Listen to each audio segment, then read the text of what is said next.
Well, hello. I'm Matt. Welcome to the good life. I do a little radio show from my backyard in the Hills Casino. I'm a lucky guy. In fact, I'd say luckier than most. I have lots of friends that I like to call stars. Hey, in fact, there's one now. You probably know Ryan Stiles, Drew Carey Show. Whose line is it anyway? Black Hawk Down? I wasn't in Black Hawk Down, Matt. That wasn't me, okay? What are you doing here? The gate was actually open. I thought I'd take a little jacuzzi-roo. I got company coming over, okay? People that matter, okay? Get up, go. Bubbles feel so good, Look, Ryan. Matt, you know what? You gotta stop doing this, okay? I can't be coming home with the wife and kids and you're in my tub, okay? Just get out. I'm not wearing nothing.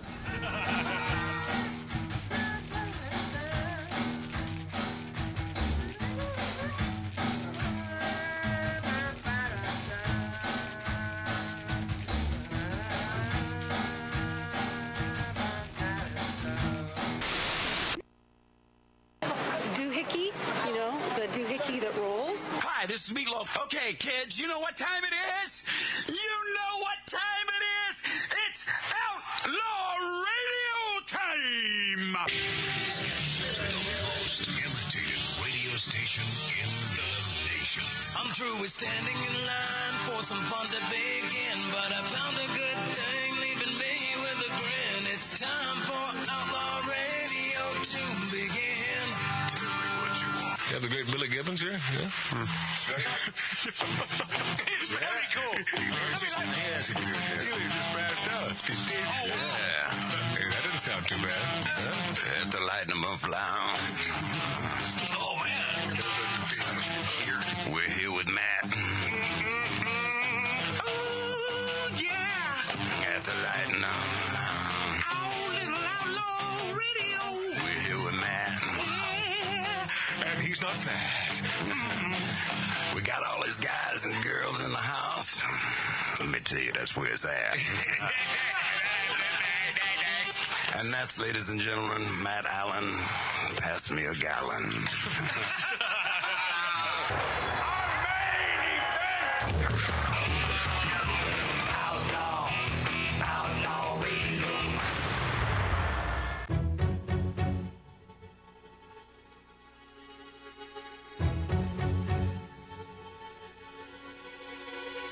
Okay. Yeah, it works better when you have the microphone up. Man, I tell you what, I love this high-stepping hottie Tina Turner. Are you kidding me? Always love her, man. And I was a big fan of this Bond theme. Little Golden Eye on Outlaw Radio. What's his name?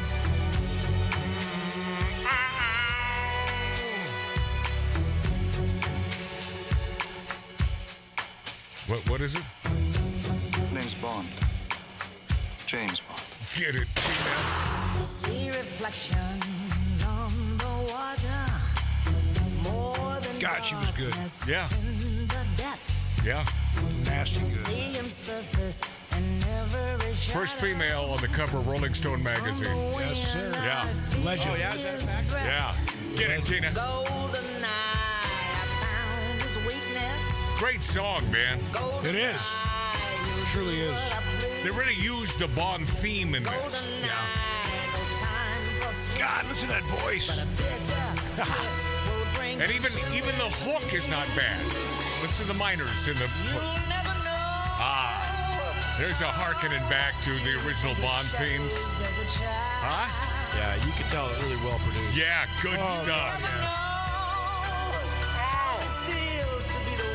I am sad, man, that she's gone.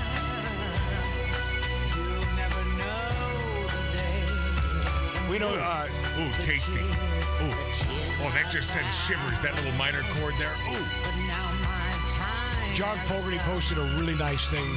Fogerty did? Yeah. He did, man. He said, I don't know anyone that hated her, man. well, it was about, Proud Mary, and he said, she did my song the best, better than me. And he said she nailed it. God bless her. She's... Oh, wait, strings. Oh, so tasty. I'd love to make it a little louder. Oh, my God. How would you like to have that voice in the studio, man? Not much. Producer's got not much work to do with her voice. She's a one-take gal, I bet you she was. Yeah, Tina Turner, the lovely and talented high-stepping Tina Turner. First female on the cover of Rolling Stone magazine. Certainly the first black female as well. Yeah. She had one of the most remarkable comebacks in the 80s with What's Love Got to Do with It? Oh, yeah, man. Private Dancer. And yeah, she reportedly died of natural causes due to a number of ailments. Her people confirmed with her, the world loses a music legend and a role model. Absolutely. Yeah. Died peacefully May 24th at her home in a town near Zurich, Switzerland. And it's always been stated as she is a Swiss woman. Yeah. But after her death, I looked again, and they changed it to America, which I find really bizarre. She was always known as being born in Switzerland. That's what I thought. She was awarded citizenship back in 2013, the same year she relinquished her U.S. citizenship. And from then on, so from then on, about 10 years ago, she called Switzerland her home. Yeah. The 83-year-old queen of rock and roll suffering from intestinal cancer after being diagnosed with the disease in 2016 and high blood pressure, and her kidneys were screwed. Okay. Yeah, so it wasn't really natural causes. No. Well, those are natural causes when you get older. How old was she, Matt? 83. 83. Right. Yeah. God rest her soul. Yeah. Rest in peace. Yeah. Anna Mae Bullock. Nutbush. See, but if you read about her and on her bio, they talk about her being from Nutbush, Tennessee. Maybe she was dropped up by aliens. I don't know how it worked, man. But half of Ike and Tina Turner and right. Proud Mary, What's Love Got to Do with It? We Don't Need Another Hero. Oh, I forgot about that one. That was a good one, too. Oh, God, yeah. Private Dancer? Yeah, Private Dancer. Matt already brought that one up, but yeah, I did mention that yeah, one. but Proud Mary, Matt, if you guys out there listening, go to YouTube. If you haven't seen the video, then you're sleeping. Well, hopefully you're watching us on YouTube. Yeah, don't go now. Magic Matt's Outlaw Radio. Yeah, Mark, don't give them a call to action to leave us. We need all the help we can get. I mean, I'm telling you, we attained a bunch of new subscribers last Saturday on the show, and then lost several. Yeah. I don't know. I mean, who the hell has the time to subscribe Unsubscribe. and then has that sort of time to then think, I don't really like that show or them that much, so let's unsubscribe. And who cares? Just leave it subscribed, and then you don't have Friggin' to, idiot. Yeah, Subscriber's remorse. I guess that's what it is, Tattoo Dave. That's funny, dude. Yeah, Mad Max. Yeah, she was in Mad Max. Yes. And She was Thunderdome. And she did the theme, Last Action Hero, Tommy, and the TV series Ally McBeal. Love her. Tina Turner, rest in peace. You long-legged hussy, you. And Matt, you know how many people have imitated her Proud Mary performance? Oh, my God. With that short skirt. Oh, forever. Running around. Even American Idol did it. Yeah, Blah, blah, blah. those are some gams. Oh, man. Tattoo Dave, I need you to be honest with your answer to this question, my good sir. Last Saturday on the show, and I truly need you to be honest. Were you watching your phone more than usual? Never watched it once. Okay, because you. No, I was in. You know what? I had a feeling you were going to bring this up. I was involved in conversation with you, so I'm new at this, so it distracts me a little bit, and then I don't remember to go to break. Hold on a second. No, I'm not even going to ask you about that. You were less than engaged last Saturday on the show. If I had it my way, you would be sitting back at the table if you were able to produce and sit at the table, because I like what you bring to the show verbally. He's addicted to his phone. I'm telling you. But Tattoo Dave, I guess what I'm trying to make clear here is I truly appreciate your insight and input on the topics. I do too. So that's all you need to know. That I do want you involved and engaged. Put the phone down. I'm feeling a little befuddled right now. There should be no befuddlement. I simply want you engaged. I'm always engaged. I'm telling you that if I seemed unengaged, because bro, you can always text somebody back later. The conversation. I felt like I was doing the show last week alone. Yeah, because you kept telling me to go to break, and I'm no. Dave, no. You're talking. Shut up, Marty. We're talking about two different things here. Okay, let's just move on. Pro transgender. Who was that meant for? Both Marty. of us? Marty. Oh, I know. I think I got a little shrapnel. You did. Yeah. You got a few pellets on your side. Pro transgender mom says Target caved to terrorists by moving pride displays. Uh-oh. Executives at Target blamed threats for their decision to hide their displays of Pride products, leading to a pro-transgender mother claiming the execs have caved to terrorists. Terrorists who sort of love their children. A little bit. And they're called terrorists. I just walked into Target, and right behind me here, where you see all these lovely swimsuits, those are the ones with the tuckage and extra space in the swimsuits for men or boys that identify as girls, so they have enough space there to hide their junk, and that's all normal. Good going, Target. You deserve to lose the billions that you've lost over the last week and a half. And by the way, whoever manufactured those can go to hell too. The manufacturers of those things. Mark, I have no problem with the manufacturer. You know, it should be a free country. Yeah, make a buck. And let the consumer dictate whether they want to spend their hard-earned money for a stupid product like this. Yeah, the thing is, if you look at the Pride display at Target, and then look at the Memorial Day. It was huge display for the Pride clothes and all. It's just and no American and then there was flag? A little tiny Memorial Day. No, it's a couple sick. Little flags. It's sick. Our vets, the reason why you have the freedom that you enjoy here in the United States of America, are beautiful vets. Hoorah! Yeah. And what about the transgender individuals that protest against the corporations? They're not terrorists. Yeah, of course they are, Mark. But you know what's good for them is not good for anyone else. No, those folks with gray matter in between their ears and sort of what do they call it these days? Oh, they don't. Common sense. But this little idiot stick says, you know, I walked into Target right behind me where you see all those lovely swimsuits. That's where the Pride display used to be. Rachel Levere, left-wing actress who describes herself as a pro-gender she/her with a non-binary 7-year-old. Said this in an Instagram post. She continued, and because when some people complained and threw some stuff to the ground, or I don't know what happened, they have moved to the Pride section to the back of the store. We can do much better than this. We're not supposed to negotiate with terrorists. We can do so much better than this.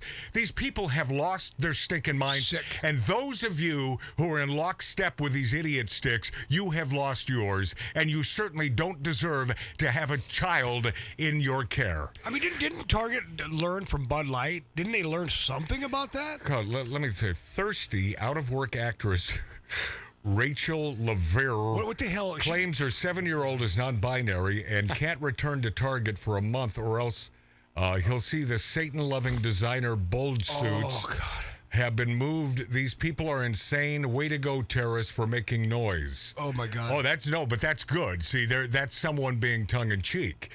Rosie Memo said Target stock value was dropped in the last week, losing over $9 billion in market value. The crash began when Target customers began to boycott the front of the store, child-oriented pro-transgender displays. After the backlash, top executives quickly began to move the displays in some stores. What are they thinking? Hey, nothing to see here. Yeah. And because when some people complained and threw stuff to the ground, I already read that part. Whoops. So, since introducing this year's collection, meaning their swimsuit collection, Yeah. we've experienced threats impacting our team members' sense of safety and well-being at work. Given these volatile circumstances, we are making adjustments to our plans, including removing items that have been at the center of the most significant confrontational behavior.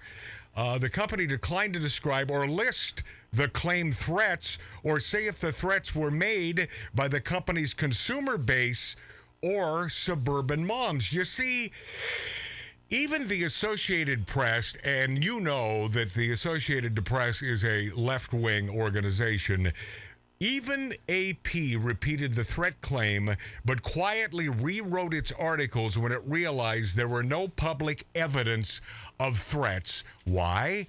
Because the left make this crap up, and they lie through their stinking teeth. You know, it's something to think about, too. It's, you know, you have to look ahead of the game and realize that, you know what, you may be putting your employees in jeopardy by doing this crap. Absolutely. Yeah. You mean by doing the wrong thing? Yeah, of course. Yeah. The company's threats claimed helped the company managers justify their retreat to LGBTQ groups. They wanted to flatter with the in-store political display. The company's May 24th message added, "Our focus now is on moving forward with our continuing commitment." See, we're giving this not to just the LGBTQIA plus community and standing with them as celebrate Pride Month. And throughout, Laver's Instagram video is part of the backlash by pro-transgender liberals who are angry at the company's decision to hide the Pride displays. A pro-transgender politician in California. By the way, we got a real life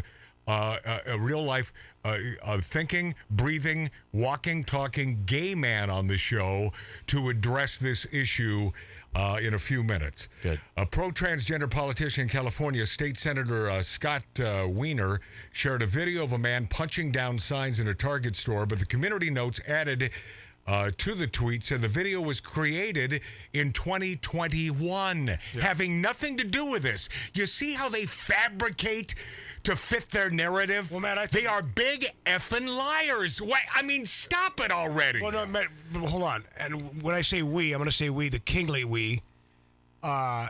Everyone that we've given this far too much attention, and if we just ignore it now, it'll go away. You're wrong, Mart. You can't ignore it. Wiener also. Well, I'm right, because why do we keep on continuing bringing up the media? No, you're incorrect. Over and over and over. No, you're incorrect. If you ignore it, then of course it takes over every one of our classrooms, every one of our schools. Yeah, it becomes a whole new level. So you can't ignore it, Mart. So point not well taken. Company suggestion that suburban mom customers pose threats generated additional protests online. I mean, this is crazy. These suburban, I'll tell you, these soccer moms, they can get a bit feisty. Oh yeah. You know, when their kid is getting the crap kicked out of them on the soccer field, and they're not keeping score. Oh yeah, they get real pissy. But I gotta tell you that calling the suburban mamas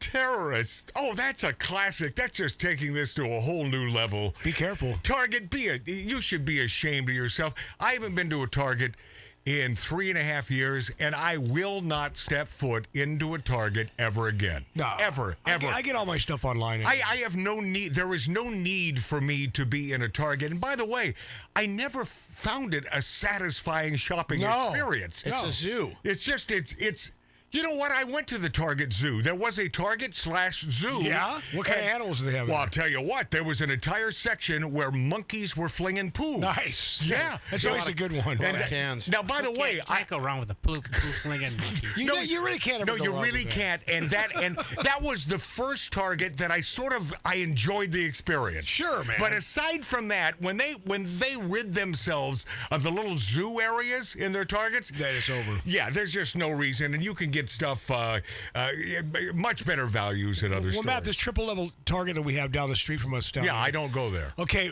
the last time I was there was with my daughter. She flew into town, and we were standing in the store. Man, I bet your daughter's arms were tired. Very, yeah. She complained about that a lot. But so we're standing in line at Starbucks in Target, and Paul Stanley was behind me with his daughter. And she goes, Dad, are you going to explain because you know Paul Stanley from Kiss? Yeah, explain who that is. He's only from Kiss, Paul Stanley. Yeah, you know Paul, Star Child. He's a rock star. He's a rock star. I like those. I like those Kiss guys. I just saw another bottle of Kiss gin a couple days ago. You talk about the ultimate capitalist entrepreneur. Every time I see that in one of these discount supermarkets, I think about buying it. You have to for my brother Mart. No, I don't, because it's $22, and I'm thinking no, I don't. No, I'm thinking Mart never buys me anything. I'm not buying him a bottle of gin for $22. And P.S. Mart won't drink gin. No, but he'll put it on his memorabilia, his display carousel. That's right. And then he'll bring up a story about how he met Paul Stanley. I bought you birria tacos a couple those were great. Matt tried his first birria experience. Man, those birria. Those are great. And these aren't the goat meat version. No, these are beef. Shredded beef. And you dunk them in that sauce. Consomme. Oh, my God. Are those the tastiest? Addicting. I guess you owe him a bottle of gin then. I guess I do. Yeah. Minding my own business, scanning YouTube as I have known to do on occasion. I came across this, and I didn't expect much from it, but I wanted to see where we were in the negotiations. I want you to know I'm not fabricating any bit of this. And then, so it's only a 4-minute piece, lie after lie, and then halfway through this bullshit, yeah, you're going to have to delete or edit or put an edit mark there. But I can't describe this any other way. Halfway through his bullshit and this total meltdown, and you wonder, what are we doing, America? What in the hell are we doing with this guy as the leader of the free world? You got it there? Oh, yeah, buddy. Okay, so it's 9:52. This is, I'm not even going to mention his name, and the reason I'm not is I don't want to be banned on YouTube at Magic Matt's Outlaw Radio. If it's 4 minutes, we're going to we got a break after. Yeah, we got perfect timing. You'll hit a song afterwards. I'll talk into the intro. Okay, here we go. This is Biden. Go. Default puts all that at risk. Congressional leaders understand that, and they've all agreed there will be no default. And it's time for Congress to act now. Now, I want to be clear that the negotiations we're having with Speaker McCarthy is about the outlines of what the budget will look like, not about default. It's about competing visions for America. Under my administration, we've already cut the deficit by $1.7 trillion in our first 2 years. But Speaker McCarthy and I have a very different view of who should bear the burden of additional efforts to get our fiscal house in order. Listen. I don't believe the whole burden should fall on the backs of the middle class and working class Americans. Pause. Oh, my God. It doesn't. That's the big lie from the left. The big lie is that it's the middle class paying it's not. It never has been. Continue. My House Republican friends disagree. Lie. Instead, Republicans passed a bill that would make huge cuts in important programs that millions of working and middle-class Americans count on. Liar. Huge cuts in the number of teachers, police officers, Border Patrol agents. Pause. Oh, we're cutting Border Patrol? Is that right? and he thinks there's someone watching this that believes these ridiculous utterings from this stupid old craggly piehole. He doesn't even know what he's saying. Listen, the meltdown is coming. Go. Wait times for Social Security claims, and I won't agree to that. I put forward a proposal that will cut spending by more than $1 trillion. Hear all the that crickets freezes spending for the next 2 years. That's on top of the nearly $3 trillion in deficit reduction I previously proposed through a combination of spending cuts and new revenue raises. Listen, he loses it. I propose making the wealthy begin to pay their fair share. Pause. One more pause. Their fair share. Yeah. Their fair share. It is a left talking point. It has been for years. It is a major lie. Yeah. It is a bold-faced, stinking lie. And why you accept anything from this friggin' old piece of crap pie hole, I can't imagine. Continue. Listen to the meltdown. Reduce the deficit, but it won't cut programs for hardworking Americans depending on it, those funds, in order to continue big tax returns for the wealthiest Americans. Listen. America and America's largest corporations.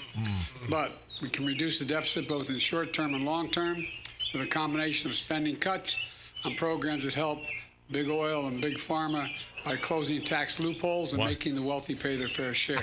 Starting. I've reduced the deficit, I said, $1.7 trillion in my first 2 years without raising a cent and raising taxes above anyone making less than $400,000. Quick pause.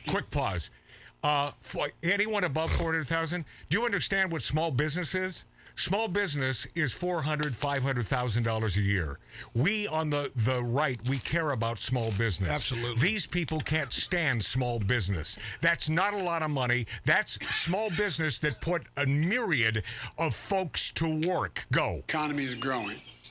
The only way to move forward is with a bipartisan agreement, and I believe we'll come to an agreement that allows us to move forward and that protects the hardworking Americans of this country. Sick. You notice the further along he gets in any of his speeches, it's like you no, because he can hold out. Fades away. He can hold out for a couple minutes reading that teleprompter. And then and P.S. How many times did he have to cut that damn thing to get even what you just heard? By the way, Dave, those were birds in the background. Yeah, they were birds. I know. Yeah, really scary. It was very annoying. Hey, Matt Walsh did a brilliant piece on the ever-growing epidemic of crying baristas. I'll get to that next on Outlaw. Like the legend of the phoenix, all ends with beginnings. What keeps the planet spinning? The force from the beginning. Love. We've come too far to give up who we are. So let's raise the bar and our cups to the stars. She's up all night to the sun. I'm up all night to get some. She's up all night for good fun. I'm up all night to get lucky. We're up all night to the sun. We're up all night to get some. We're up all night for good fun. We're up all night to get lucky. We're up all night to get lucky. We're up all night to get lucky. We're up all night to get lucky. We're up all night to get lucky.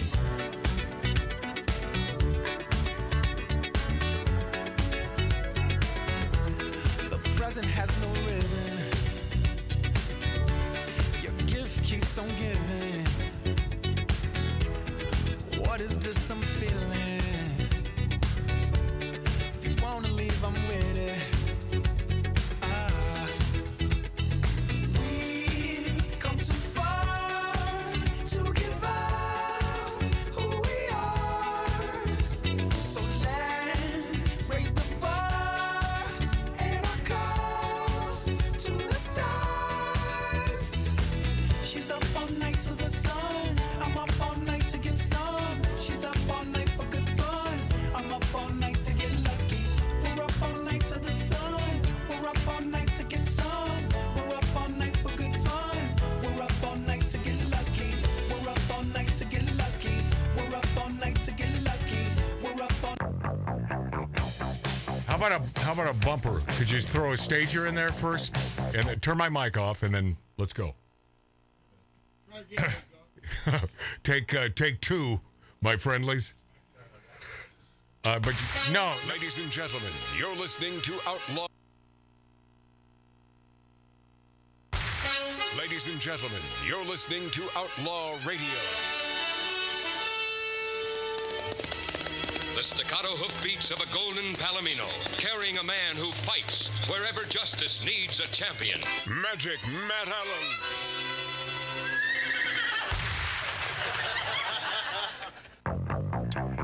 you know, I just realized I need an assistant to stand to the left of me here that can keep my cigar lit at all times. Someone who will just light my cigar or pre-light a cigar and then put it in my lips. How about a candle? No, a candle puts... See, you never want to light a cigar with a candle because it has these effusive, these odd scents that then reach your mouth and taste like crap. Well, if you're going to get a personal assistant next to you, then I get one sitting next to me. Well, what are they going to do, Mart? I don't know, do something for me. You have one. His name is Boyer. Cigarette. Yeah. He's the guy right there.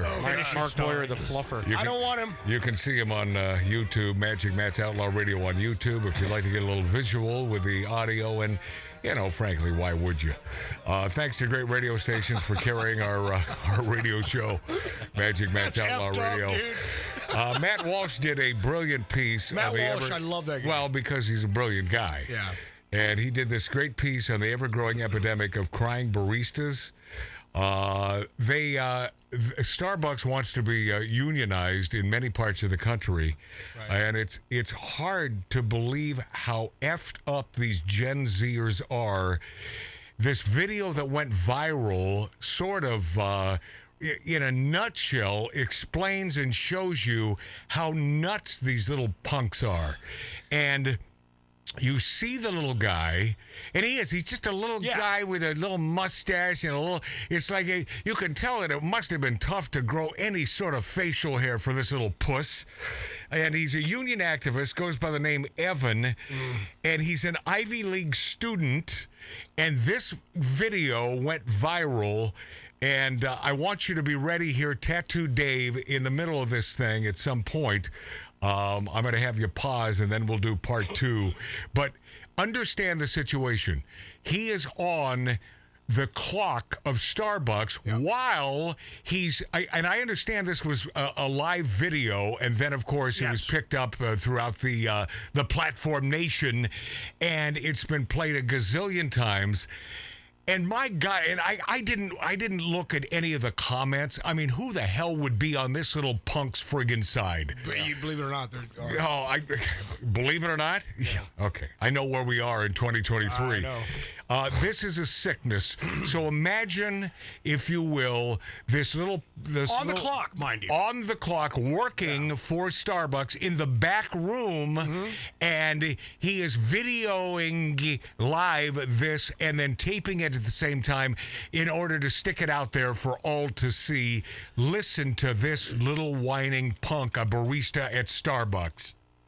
People wonder why we need a union at Starbucks, and I am literally about to quit. Literally. Like, I don't know if I'm going to do it, but Pause. I really want By the way, just right off the bat, he's literally about to quit. He's literally Note that, Dave. about to quit. Explain to me what that means. It means he sounds like a girl. I wouldn't have known that was a guy. Right, Mark? Right. Well, guess what? Continue with this little punk. I almost walked out today, and I'm crying in the back room right now, and I almost cried on the floor. It's just... I'm like a full-time student. I get scheduled for 25 hours a week. Pause. And on a weekend. So he's scheduled for 25 hours a week at What is Starbucks. that, 5 hours a day? Yeah, it's killing him. I know. Tattoo Dave, I was doing the math on this, and it's killing him because he's a full-time student. Hey, bro, try to do what I do, bitch. Yeah, which is what? Construction, right, Mark? Go ahead. Give it a shot. Try to do what I do. Try to do what any of us do. I'm 14 to 16 hours a day. I mean, Mark C.G. Boyer, when he was gainfully employed, this guy put in hours putting little zeros and ones together. And boy, it takes a lot of tape. Okay, continue with this little punk in the back room at a Starbucks where he's being compensated while he's not, of course, working. Go. And yeah. They scheduled me the entire day, open to close. I'm on the schedule for 8.5 hours, both Saturday and Sunday. I'm like 3.5 hours into my shift. There's so many customers, and we have 4 people on the floor all day. Only 5 people were put on the schedule, and somebody had to call out. And there are 4 people running the whole store, and there's so many customers. This is not a shtick. shtick. No, 5 this is people. real. We only have 13 people employed at this store. 13 people. Serve coffee. Starbucks is smaller than this bar. Is that a pause there? Can be. Pause it. Done. Okay, so that was a space there, right? Yes, sir. Okay. This little numbnuts barista is a union activist, goes by the name of Evan. Ivy League student. Surprise, not. Of course he's an Ivy League student because that's how all of when I say all, I mean the vast majority, they need a safe space. And I guess for this little punk, his safe space is the back room at Starbucks while he's supposed to be doing work and being compensated. Getting paid, yeah. Probably way too much. And the fact that these little idiot sticks receive tips, now, it pisses me off, but it's not me not tipping them because I will not spend my money in a Starbucks. Yeah. However, about 2.5 weeks ago, I found this little store with a great deal on prime beef. So I picked up a couple prime ribeyes for my brother and I, and they turned out to be really good. But it was like gorgeous. It was like $10 a pound for prime ribeye. Ridiculous. That's ridiculously inexpensive. Mark, but gorgeous too. When I arrived at this shopping area, I had to urinate like a Russian racehorse. Hey. So the only place available was a Starbucks. Well, I remember reading that all the Starbucks had opened their bathrooms to the homeless and anyone that wanted to take a shower using the water faucet. So I thought to myself, am I going to feel guilty about using the restroom at a Starbucks but not compensating them for even a water or a small dram of some sort of caffeinated beverage? No. So I walked right in and I said, and I went to the door, and of course there was a code. You need the code to get into the restroom, which I think is pretty rude because a lot of those homeless folks have no fingers. I don't know if you've looked at them, but if you look at, they're missing. It's an epidemic. It is. They're missing digits. Why is that? So it's not racist, but it certainly is a nasty thing to do to the homeless people. Yeah. So I had to go up and I proudly said the number, not, as some folks I know would do sheepishly and say, I'm going to buy my coffee in just a second. No, I proudly said, may I have the number, the code for the restroom, please? She then, and you could tell it was sort of like she knew what I was up to because she gave me this look like, aren't you going to buy one of our really crappy croissants or something? For $29? But that was the look. Yeah, I got all that from a look from a Gen Zer working at a Starbucks. And so she gave me the code. I went in and I did. I took a cowboy shower. Nice. But it was perfection. I went back out and returned the code to her. Nice. No. But I changed your code. So that was the first time in, I don't know, 6 years I've been to a Starbucks. My ex manages and the last time, unless I need to use Starbucks facilities. But this little punk that we're playing for you in the back room of Starbucks, bitching about all the work that he has to go through, 25-hour work week, and that's way too much. And he can't stand the fact that there are so many customers. Yeah, these are customers. How do you think you get paid? Yeah, well, no, so many customers. But wait, there's more to this shrivelly little Starbucks barista punk's sob story. Go ahead. It'll catch up. We don't have fair scheduling. Managers don't care about us. Our manager was supposed to come in this weekend, and he took himself off the schedule, so he wouldn't be able to be held accountable for calling out. He just literally tore down the schedule. Pause. He was scheduled so on. he literally, let's overuse the word literally, you Ivy League schmuck. Yeah, Ivy League. His parents are paying for a very expensive school, so obviously, obviously he has to use the word literally when there's no reason to use literally. Tore the schedule down. And by the way, you got a problem? Talk to your manager. Yeah. That's the guy. Well, he can't because the manager took himself off the schedule. There's nothing we can do for you except dislike you. Yeah. Oh yeah, there's a lot of dislike from this 1876 Virginia City, Nevada style bar. Boy, you certainly mustered up that because I think I can speak for the four of us here. We can't stand you. No, not really. And your kind, meaning those who won't put in a feasible day of work for a fair day. And more than fair, the little punk's probably getting $20-25 an hour. Yeah. For putting out a friggin' blog throughout the internet. It's a 25-hour work week. That's a lot. Oh, that's a, yeah. Take it easy. Wow. Can you imagine that, Dave? Okay, continue with this little punk in the back room at Starbucks. And put up a new schedule where he wasn't on the schedule. Also, he couldn't have even seen that he was scheduled in the first place because he didn't want to be held accountable for not wanting to come in. Oh, God. He's losing. They don't want to help us. They don't want to help us. We need a union because this can't happen. This can't happen. We need fair scheduling. We need managers to hold themselves accountable. Pause. Their work. Do you see how Tattoo Dave just laughed? Yeah. I mean, that was an honest, genuine laugh because you can't believe this, can you? No, I cannot. It is tough to friggin' hold it inside when this little punk is sincere. It gets better though, so quiet on the set. Listen to more of this little Starbucks barista.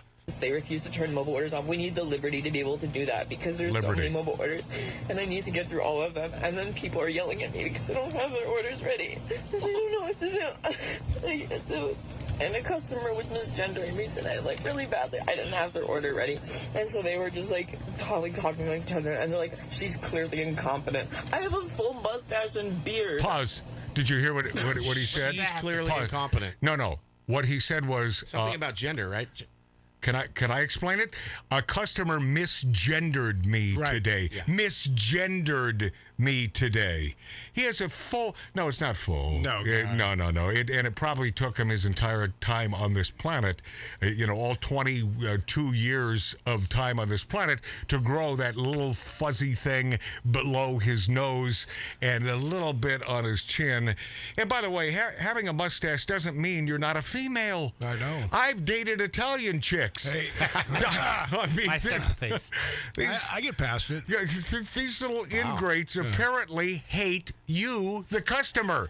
They hate you. Yeah. They despise you. I want you to know that the next time you enter a Starbucks, let me make you understand what they are looking at when they see your face. Not only that, how pronounced lefty they are. Starbucks as a company. They hate you when you walk in because you are, it starts with a C, it ends with an R. You're a customer. Continue the last couple seconds of this little punk in the back room of Starbucks. What the? I don't get accommodations for being neurodivergent. I don't... What? I can't use, people get mad at me for using my sick time. I don't even know what to do anymore. I know. How about grow up and suck it up? I really am. Sick. Matt, when I was in high school, Mark C.G. Boyer, yes. 75. Yeah. I worked full-time in McDonald's. Right. Carried a full schedule in high school. Yes. And I did that for 4 years. Did you bitch about it? Nope. I bet you did. Did you spit in anybody's burger? No, I worked the dinner shift. I mean, that scares me, Matt. Speaking of that, spitting in somebody's burger, who's to know if this guy doesn't do weird stuff to your coffee because he hates you? Oh, yeah. So stop going there. And if this were just an isolated incident, we wouldn't be talking about it. But this is an epidemic of these little punks working at Starbucks who want to be unionized. It's not just him. This is truly an epidemic. When we return, DeSantis throwing his gator in the ring. He's from Florida to be president. All that and much less on Magic Matt's Outlaw Radio, on Rumble.com and YouTube. Thank you for being there, and thank you for listening.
actors, would-be stars, wannabes, and people who just want to hear themselves talk. The demons of decadence, smoking, drinking, and interrupting. Live from an 1876 Virginia City, Nevada-style bar, this is Magic Matt Allen, Outlaw Radio.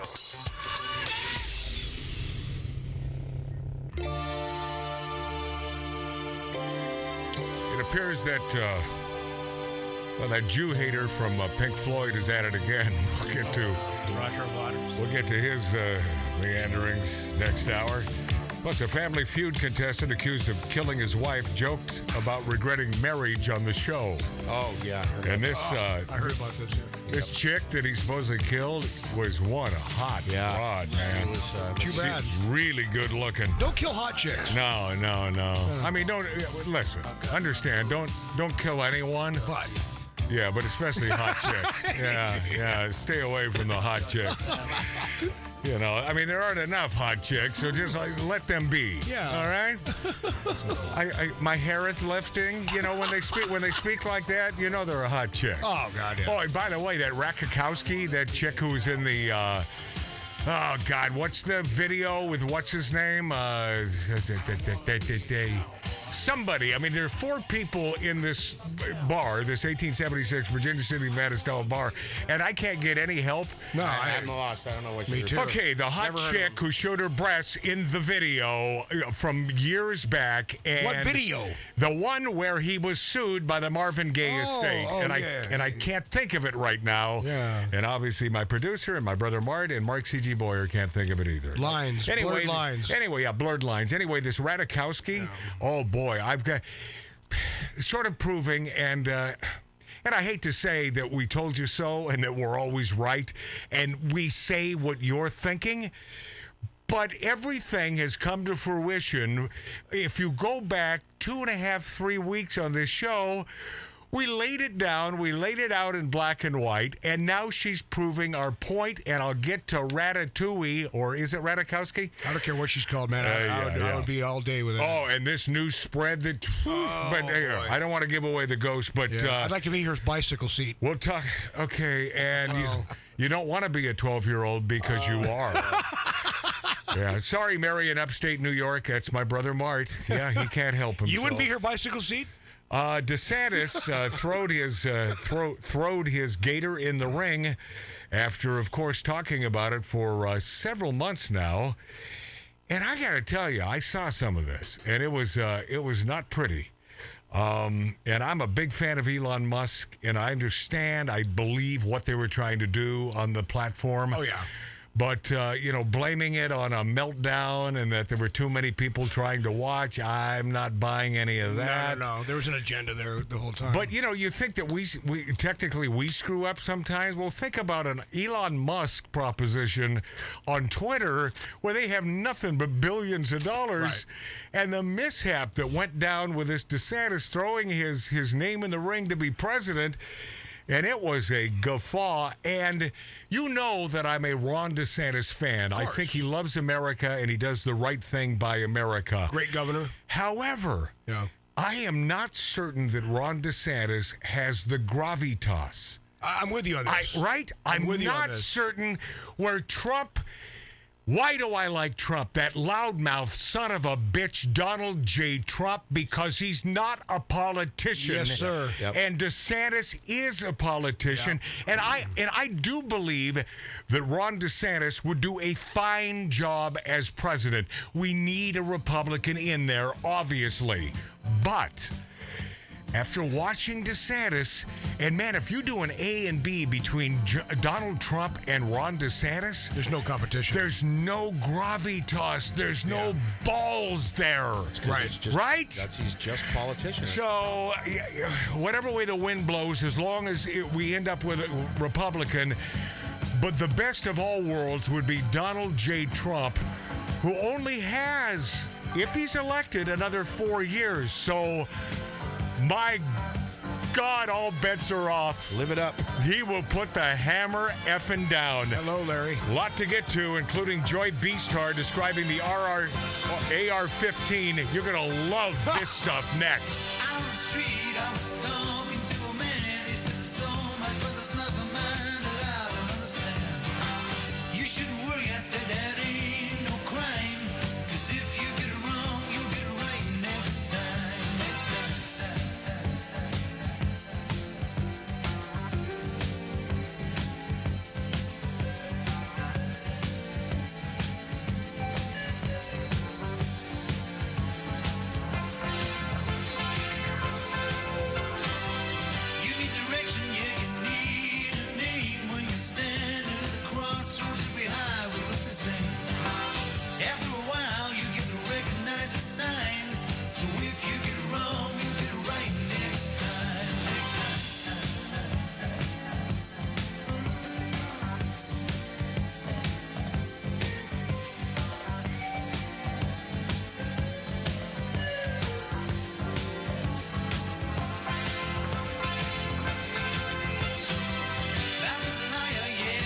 was talking to a man. He said there's so much, but there's nothing mine that I don't understand. You shouldn't worry, I said that ain't no crime. 'Cause if you get it wrong, you'll get it right next time.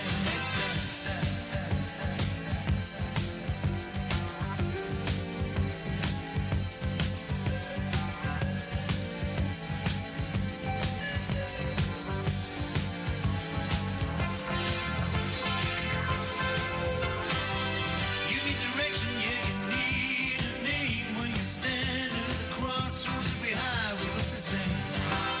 After a while, you get to recognize the signs. So if you get it wrong, you get it right next time. Next time.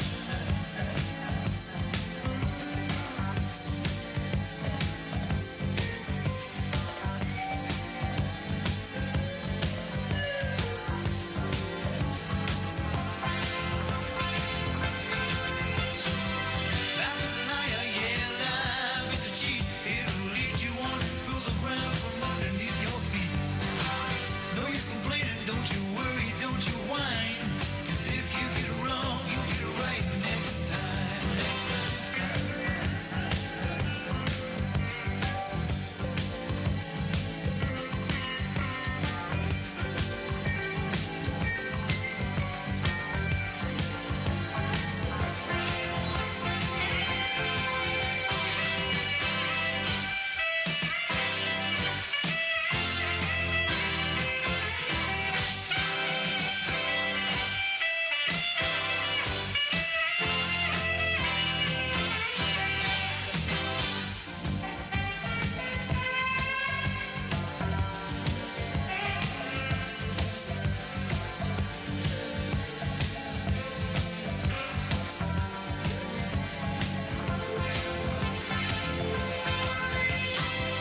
You gotta grow, you gotta learn by your mistakes. You gotta die a little every day to try to stay awake. When you believe there's no mountain you can climb, and if you get it wrong, you get it right next time. Next time. Next time. Doohickey, you know, the doohickey that rolls. Hi, this is Meatloaf. Okay, kids, you know what time it is? You know what time it is? It's Outlaw Radio time! The most imitated radio station in the nation. I'm through with standing in line for some fun to begin, but I found a good thing leaving me with a grin. It's time for Outlaw Radio to begin. You have the great Billy Gibbons here? Yeah. It's very cool. Yes, he just passed out. Yeah. Hey, that didn't sound too bad. Had to lighten them up loud. Oh, man. We're here with Matt. Oh, yeah. Had to lighten them. Oh, little Outlaw Radio. We're here with Matt. And he's not fat. We got all these guys and girls in the house. Let me tell you, that's where it's at. And that's, ladies and gentlemen, Matt Allen. Pass me a gallon.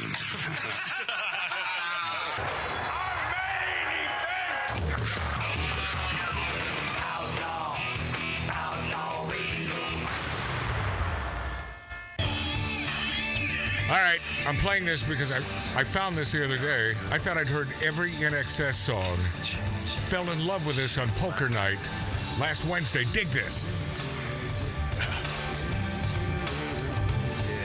Dave, turn it up a little bit. No, I think this is it. All right, here we go.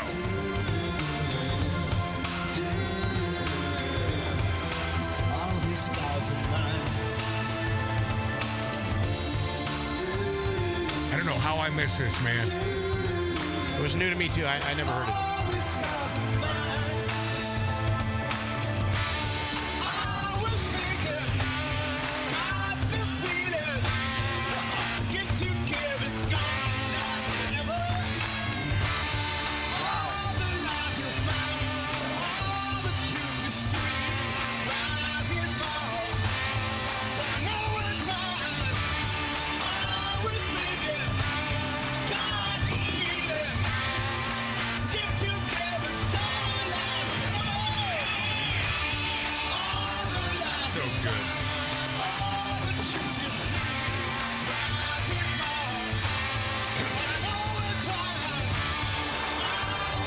This is only about 90 seconds of this song. It's Michael Hutchinson and INXS. Man, the loss of Michael Hutchins, we lost one of the great talents in rock and roll. One of at least the top 5 greatest rock and roll singers, man. You want the epitome of cool? Oh, he was just cool. I mean, the chicks dug him because he's this good-looking guy with loads of talent. Yeah. And this song, I don't know, it's called The Gift. You know what? It almost sounds like their garage band version, like way back. Yeah, but I don't know. I really don't know. But except I know, but what a great song that is. I love the simplicity. Oh, it's so good. Just one guitar note after that. Yeah. We will rock you. Yeah, beautiful. Right. And speaking of Queen, hey, Gar Lester, how are you, my friend? Okay. And I don't identify as a queen. I know that. I identify as a princess. Okay. You leave me alone, please. Can I call you Sweet Princess? No, Sweet Pea. Now listen, let me set the stage here. Everything these days in 2023 is LGBTQIA. E-I-E-I-O. And on this one there was an L. LGBTQIA. LGBTQ. And Gar Lester, what was his name? Now, Gar Lester, being a gay guy your own self, are you offended by that song? Well, let me share this with you. It's so funny you say that. Right. I think the gay community, let's say the lesbians and the gay guys, are trying to separate themselves from the rest of the. I had a feeling. You mean the rest of the letters? Make sure bring him down just a little bit. Yeah, Gar. Gar, go ahead. All right. No, it's just I think to be identified with the trans community, which I totally respect. This pronoun difference or whatever. Yeah. Screw that. Yeah, screw that. I was going to say, what pronoun are you, Gar Lester? Do you have a pronoun? Man. Okay, yeah. How about that? They don't exist anymore. Yeah. Okay.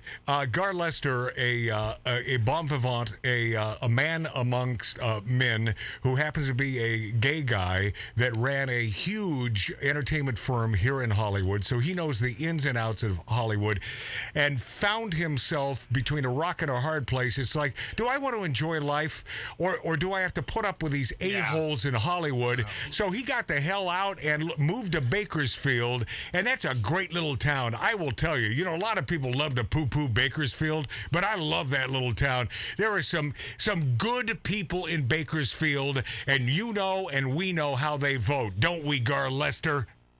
Yes, sir. You know what? They just vote the right way. And I'm not saying that's good or bad for anybody else, but they vote for what's fair. Well, I am saying it's good or bad because it's been very bad for our country, that last vote.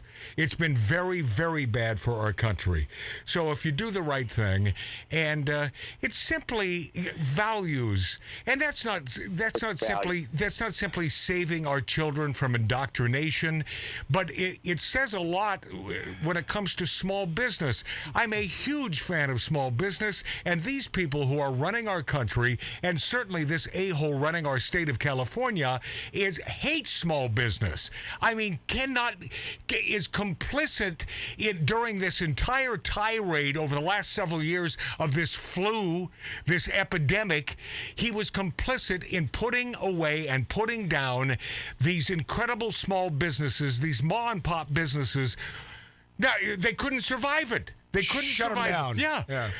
I'm certain there's a... What? He shut down the entertainment industry. Yeah. He shut down the entertainment industry. Yeah. And again, and thank you for all your praise, but I'm a small agency. I'm a businessman. Mm-hmm. And if I didn't book, I don't earn. Right. And he shut us down for 2 years.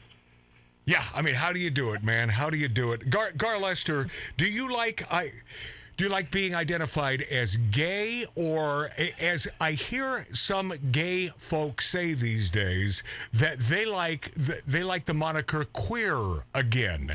Do you know about this? I do, and I'll tell you. You asked me a question. I am just me. I was going to say, why isn't it just Gar? He's just Gar. Gay, that's fine. Yeah. But I don't want any more labels behind that. And by the way, Matt, I think that hey Gar, this is Marty, Matt's brother. Yeah. And I know. Hi, Marty. Hey, man, what are you doing?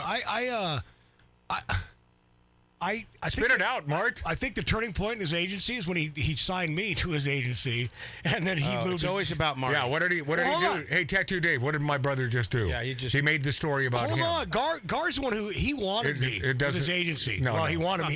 He wanted me in different ways too. But okay, Gar has been in a relationship for many years. Kidding. I doubt he wanted 30 years, and I know that he ain't screwing around on his partner, who is a really good guy. And I was good, Gar. I followed up. I was good. God, when you need to say it yourself, I was good until I got that firing letter. Gar Lester, I'm sorry that you had to hear that from my brother Martin. God. Okay, so this crap that's going down at Target, Gar Lester, with the extra room in the bathing suits, so those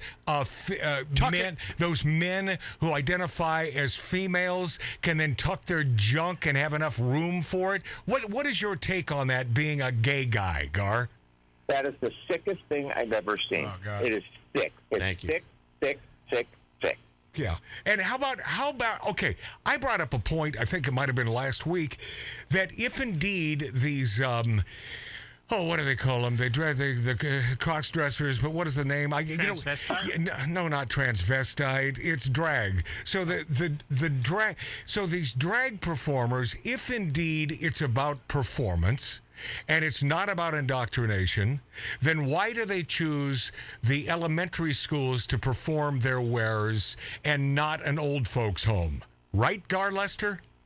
Absolutely. And, I hate to say how old I am, but I grew up in Detroit, and there was a gay community and a drag community, whatever, but it had nothing to do with indoctrination and, telling stories and sexual things, whatever. Right. But I mean, but I also believe that the media is blowing it up. Yep. Unfortunately, I said that earlier. To just separate people even more. If you're a performer and you're a drag performer, that's great. We've had Robin Williams was Mrs. Doubtfire. Yeah, that's different. Hey, but Gar, I have mentioned on many occasions there is a Cher lookalike and drag performer in Las Vegas that is incredible, and that's different. It's a different form and it's a different platform and stage, and adults are in there, and that performer is not trying to indoctrinate children into believing that, well, you too, if you feel like a girl but you're a male, you should be a girl. It's a crock of crap. I mean, as Gar Lester, are we on the same page here? Well, we're more on the same page. Let me share this. Did you call me a moron? No, did he say a whore? Did he call me a horon? Yeah. Okay. No, that was for Marty. Okay. Oh, thanks, Gar. Nice. Go ahead. Yeah. But seriously, the Cher performer, the Dolly Parton imitators, the drags that do. Love them. This is performance. Love them. Acting. Entertainment. And I think that the media and unfortunately the left-wing radical people think that this is indoctrinating. They're going to tell kids it's okay to do this. It's not. No, it's not. Thank you, dude. It's not. Whoa, hold on a second. Yeah, go ahead. Gar, Tattoo this Dave. is Tattoo Dave. It is okay to do it as a performer. Yes. But don't shove it down our throats. Right. That's it. When you get off stage, then you leave to yourself. Yeah. Okay, so let me share this with you guys one quick second. Go. I've known you close to, 25 years. Long time, Gar. Okay. And I'm a gay guy. I'm in a relationship for 30 years. Never once, if I said, oh, you should try this. Yeah. Right. No, you never have. Right, no. You're not pushing it on No, I don't want Target. I don't want Target, and I know you're going to get to Bud Light in a second, but this is not something that you can advertise. Right. You see, and this is... Right, that makes so much sense. It's exactly right. This is what it comes down to, and I have mentioned this over and over and over again. This is not about equal rights. This is about pay attention to me. Mm-hmm. This is about a tiny, tiny group of individuals, and I do mean a tiny group of individuals who simply want the recognition and they want the spotlight on them, because I think that for the most part, many of these folks are outcasts. So now this is their time in the sun. This is their time for the spotlight to be shown on their friggin' I was going to say asses. Their universe. Yes, but yes. Let me share this. I also think it's the left wing way to separate and divide us. Oh, of course. More and more. 100%. Of course, Gar. That's what it's all about. Labels. The more they give us labels, the worse it gets. Yep. So it's my turn in the sun. Yeah, right. Yeah, but see, you're a straight thinking guy who happens to be gay, meaning that you're a pragmatist and you believe in right and wrong because there is right and there is wrong, and you know that none of us, including but not limited to Mark C.G. Boyer, my brother Marty, Tattoo Dave, we are totally into live and let live. Stop sticking this crap in our friggin' faces to leave us alone. But then they have nothing. The left has nothing if they don't have controversy and if they don't have a division. Gar, I agree completely. You know, they have nothing to say. They have nothing to bitch about. Again. You know, when Matt, last I saw you, you know, we hugged. Yeah. There's nothing about it other than a brotherly hug. Well, I did give you a reach around, but that's because I really love you, Gar. But that's all it is. Right? Of course it is. You know, I'm not trying to pull you into my team. No, and I would never say, hey, Gar, you should try heterosexuality. It's really awesome. Because I will tell you, the sex part, as far as I'm concerned, with a female, is awesome. But the other crap that goes with that, Gar, I wish I were a gay man. Oh, I swear to God, I'd be happier. Oh, I'd be a happier guy. Something to be said there. I'm telling you, gay guys. Well, who was it? Bill Burr was talking about this. But he was just talking about what I've been talking about for years. Seems like gay guys, by and large, are pretty damn happy. Pretty damn happy. Curtis always says, you know, I don't understand straight guys. Why they like women? Well, that's because we're straight. That's, you know, we covet the vagina, and there's no way that your spousal equivalent could ever understand that. As I don't understand the love or the coveting.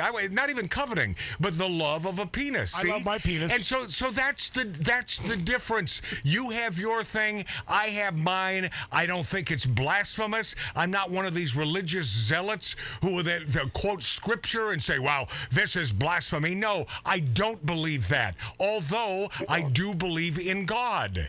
But I don't believe that it's blasphemous. And I believe live and let live and have a happy day. This friggin' Mulvaney character, you know, you are you're a showbiz guru, Gar Lester. So don't you read between the lines, because my take on this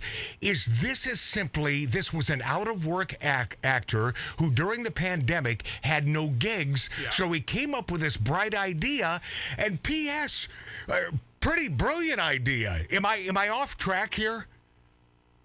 Boy, that's Curtis and I were talking about this today at length, and I don't understand. And you know, again, Matt and Marty, you guys have known me for a long time. Yes, sir. That had to be the stupidest thing I've ever seen in my life. Yes. And one of my clients said, "You just stepped in a whole bunch of stupid." Yeah. You put both feet in a whole bunch of stupid. Yeah. Okay. And Curtis's brother, God rest his soul, his entire refrigerator was Bud Light. All arranged, all perfect, whatever. He would use Bud Light today as target practice. Yeah. Yes. And how much with money Kid Rock. they lost? And Gar Lester, and you understand that, right? You understand that notion. I think it's nuts. Yeah. But God bless for the boycott. I like the boycott. No, but oh my God, I love you. I love you so much for saying that, because it's time for people to stand up and say this is not right. Yeah. When is it going to happen? You know, it is $10 billion in market value. Oh yeah, $10 billion, and it only took less than 10 days. I mean, that's the beautiful thing about it. You know, this is Pride Month. Ford puts out this F-150 Lightning truck all decked out in rainbow colors. Yeah. Stop doing that. Right. Stop it. Because I will. Oh man, I'll say it again ad nauseum here, Gar Lester, and I'm sorry, but I must say it again, and I'm really not sorry. But why? What is it that you're prideful about? accept having a minority way of enjoying sex, and you should be prideful for that. I mean, for me, where's my pat on the back? Yeah, well, your pat on the back would be you should be prideful for something that you have achieved in your life.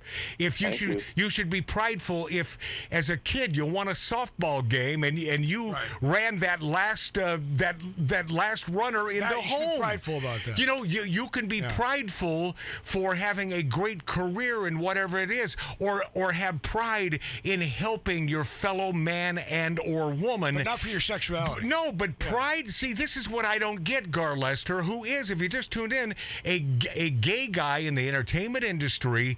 Gar Lester, why should gay people be prideful for their sexuality in any way, shape, or form? Help me with this.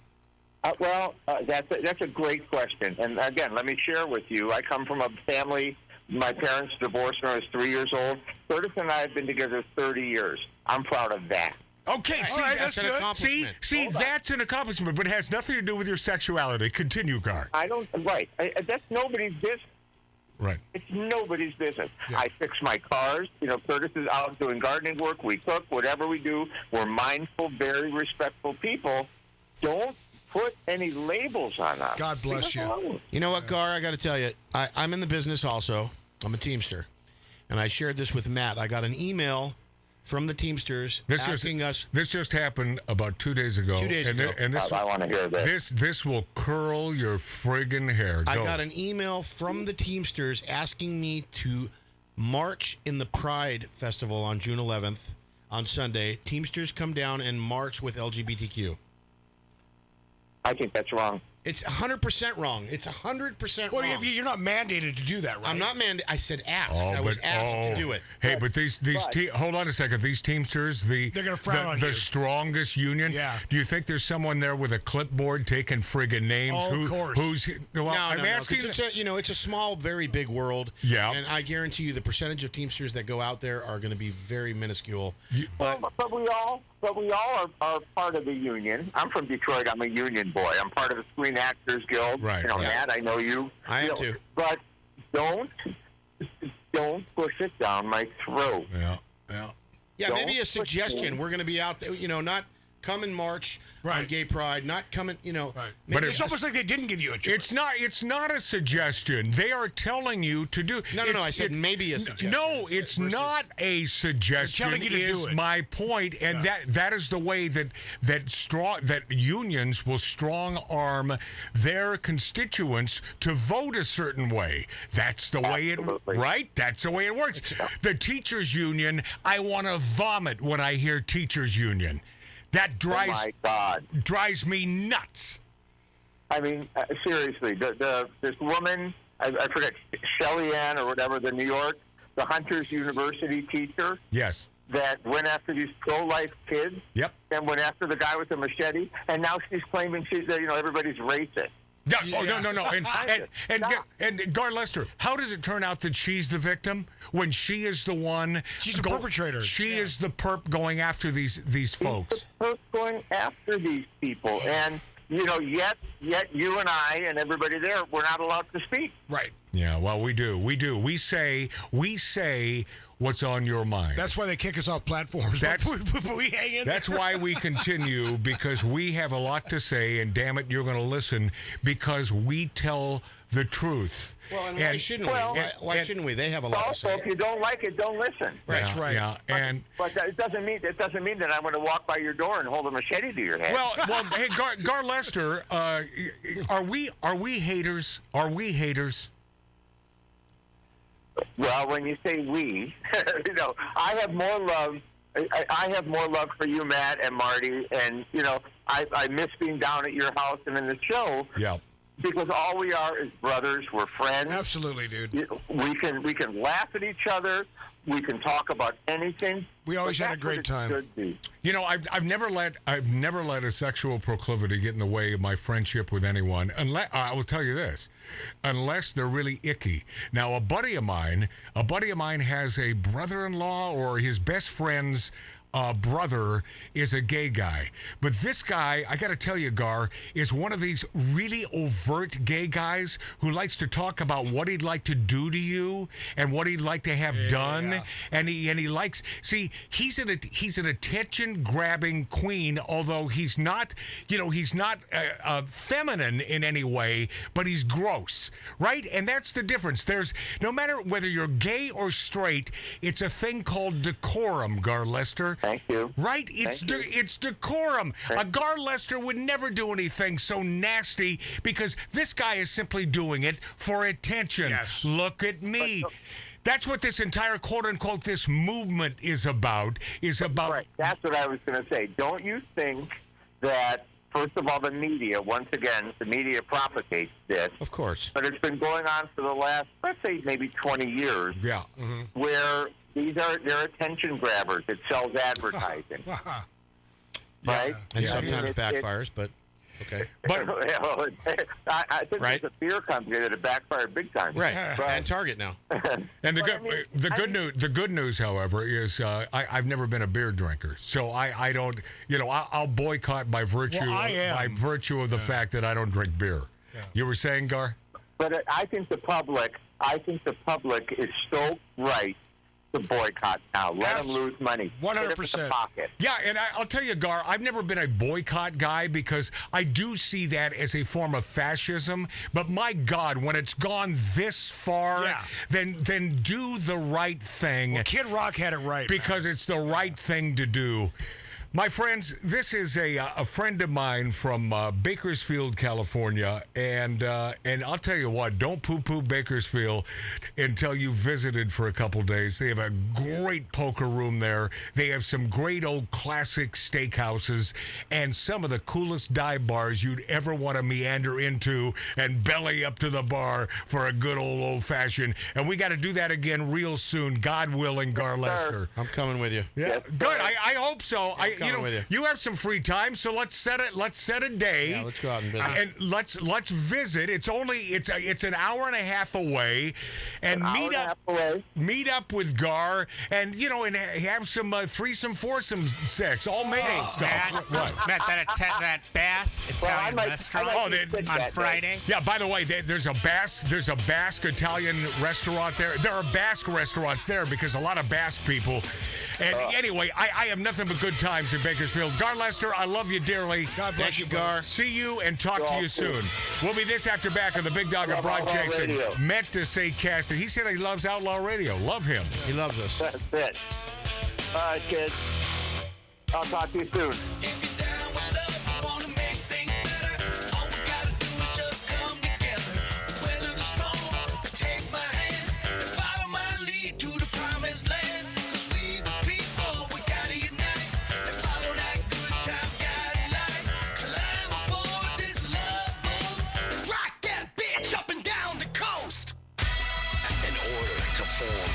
Perfect union.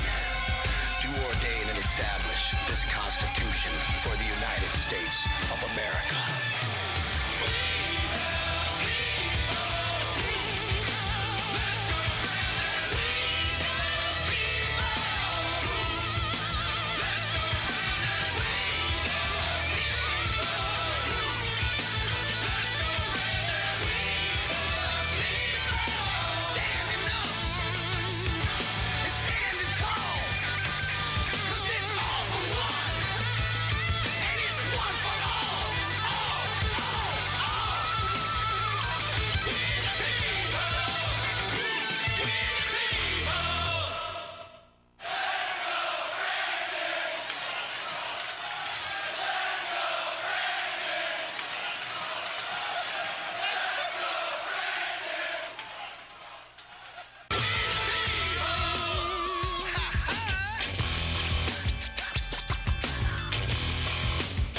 form a more perfect union, to ordain and establish this Constitution for the United States of America.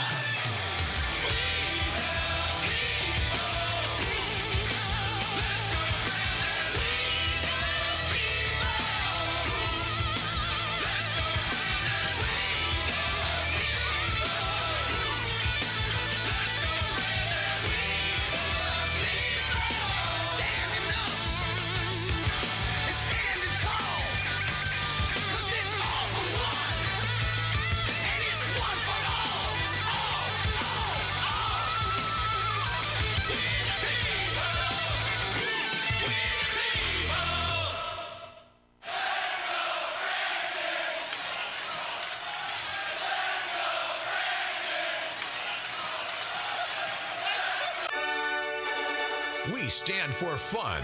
We stand for great cigars. We stand for the perfect martini. And we stand for the American flag. We are Outlaw Radio with Magic Matt Allen.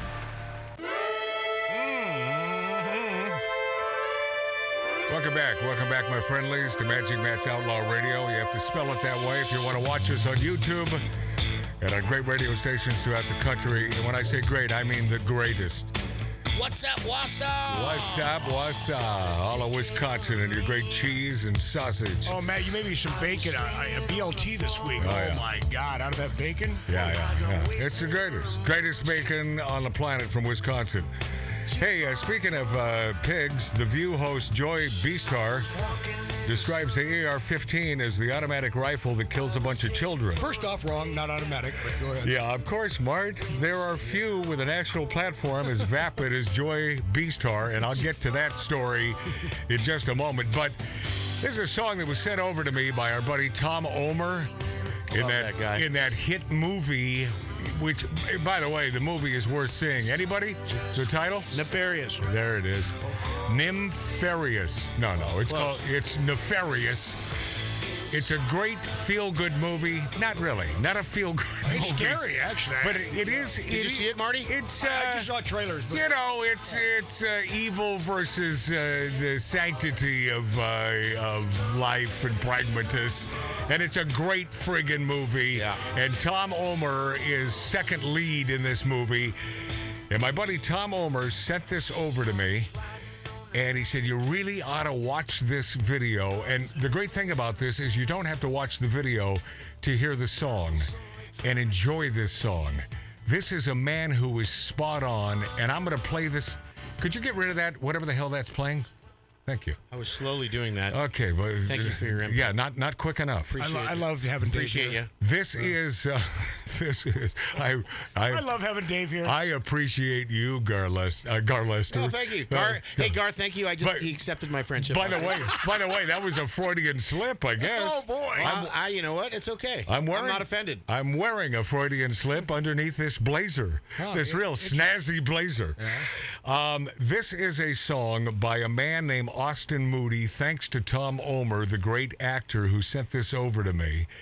And prolific, I think, would be the word that I would come up with, because it's spot on. He doesn't waste a lyric. I want you to enjoy. I'm just saying, here on Outlaw Radio, Austin Moody.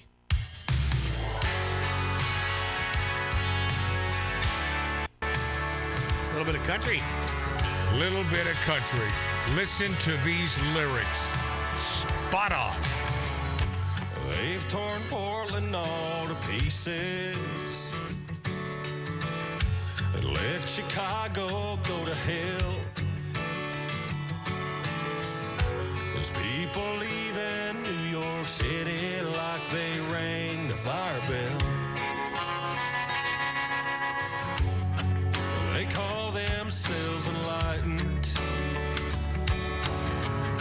but cancel those who don't agree. I wish all these folks who claim they're woke would just go back to sleep. I'm just saying, have we all lost our minds? I'm just saying,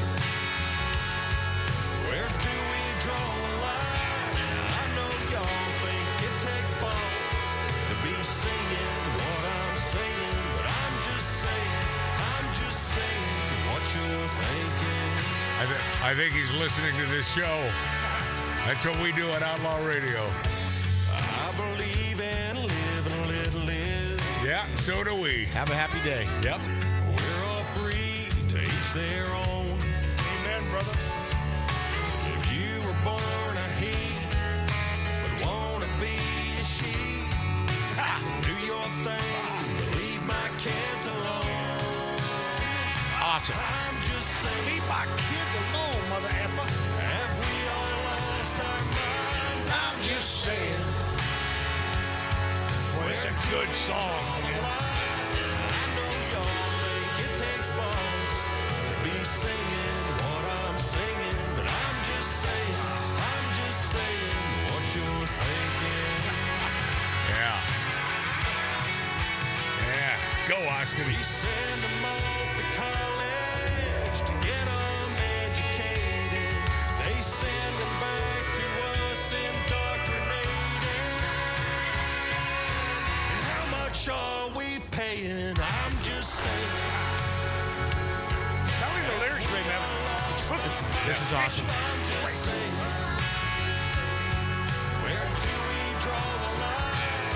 No offense, but common sense is the direction that I'm leaning. Some of y'all think it takes balls to be singing what I'm singing, but I'm just saying. Tina Turner doing backup vocals. I want those back up. Yeah. Yeah. That's somebody getting it, nailing it. This is just so awesome. Austin Moody, God bless you, buddy. I can't wait to crank that. I just can't wait. You've heard my stereo system. Oh, yeah. Man, God bless it. We have. I'm just saying. God bless we have the good old boy. I'm just saying what you're thinking, and that is Magic Matt's Outlaw Radio Motto. in a nutshell. Yeah. Hey, Mary texted me. Yeah. There's this guy on YouTube chat called Luaniamations that Right. says, in regards to Bud Light, Yeah. don't look at the package, just enjoy the drink. He also keeps saying he wants to call in because he says he's spoken to Trump and he knows things. I told him to email Matt and tell him what he knows. Yeah, okay. Sounds weird to That's me. from Mary. I'm trying to well, do. she lives I'm in a- trying to do the crazy whistle sound. Right. Do it. Yeah, she lives in upstate New York. We don't. Yeah, well, Mary's great. Mary's great in having nothing to do with this guy. She's the moderator on our She YouTube also just channel. added, I'm assuming it's a dude, may not be. Yeah, well, you know. By the way, you don't know. I mean, you don't know. A dude who identifies as a Bud Light can. So he's a secretive. Yeah. He talked to Trump, and he's got this information. Yeah. Come Okay. on, Okay. Yeah, can you do the weird the whistle? Yeah. That's the crazy. That's the crazy. Yeah. Okay. Yeah. 5150. And by the way, right, well, yeah. Probably calling us from a padded cell. Do they allow phones in there now? It's a padded phone and a padded cell. Right. Hey, I saw a picture. Her leg is pretty padded. I'll tell you what. Oh. What? Why? Her surgery she just had. What are we talking about? Okay, I went a different direction. But let me move on here.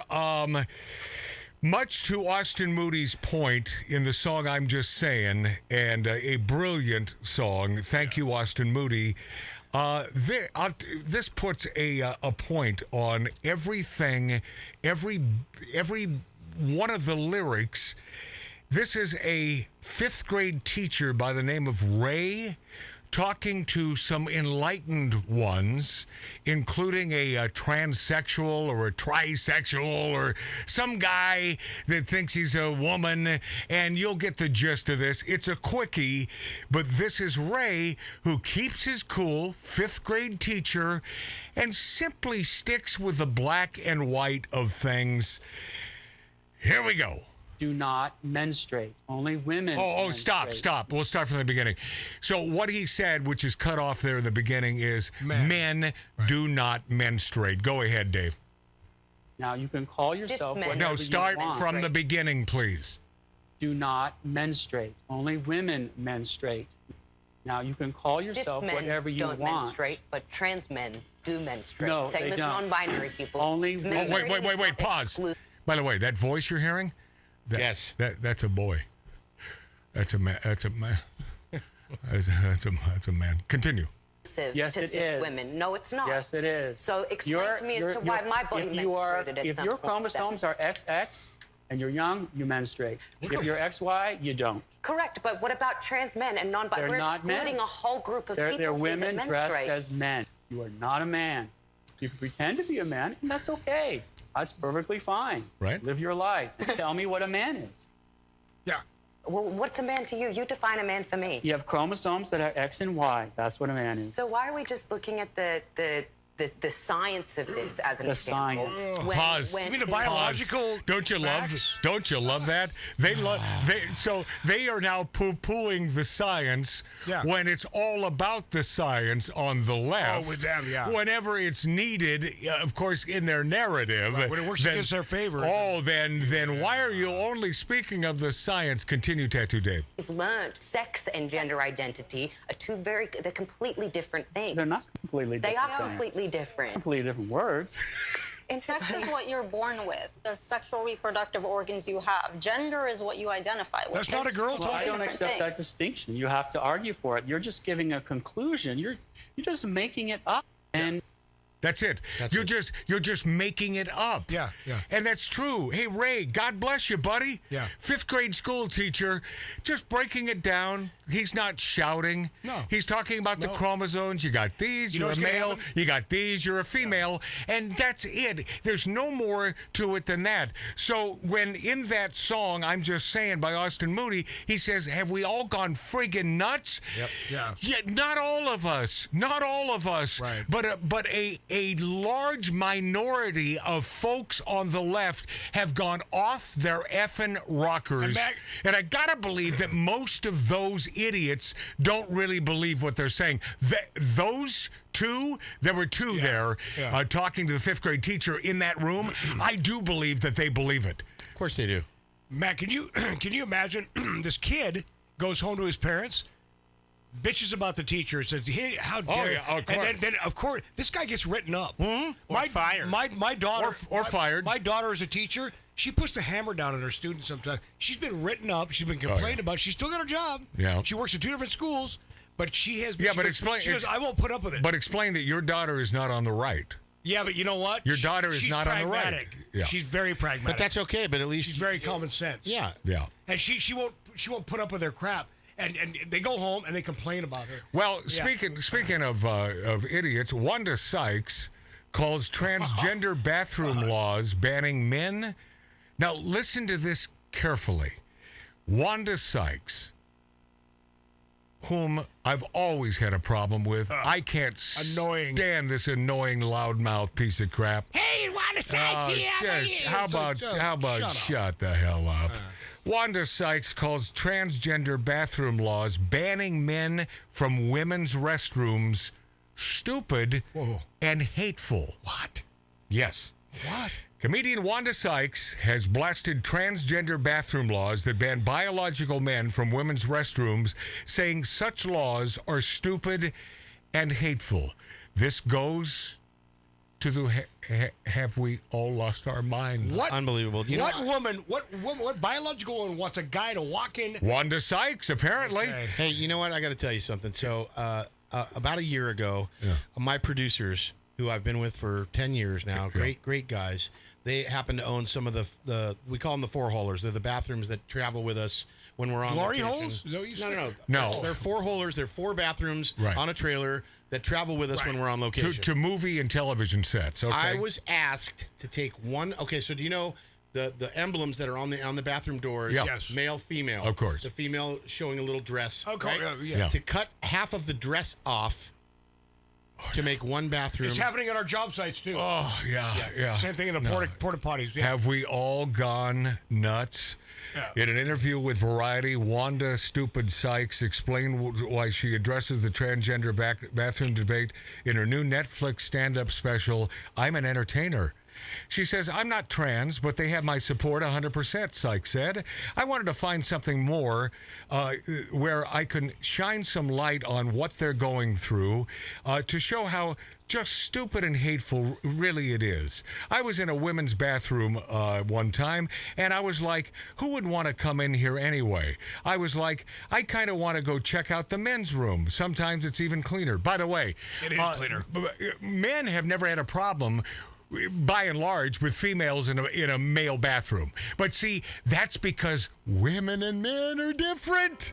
We're different. She added, that's how that whole bit started. I've always just been grossed out by bathrooms. She said she discarded some jokes from her special that might offend transgenders. In the trans area, I had to step some things back that might be misconstrued as me making fun instead of trying to help. More with Wanda Sykes when we return. Your time is up.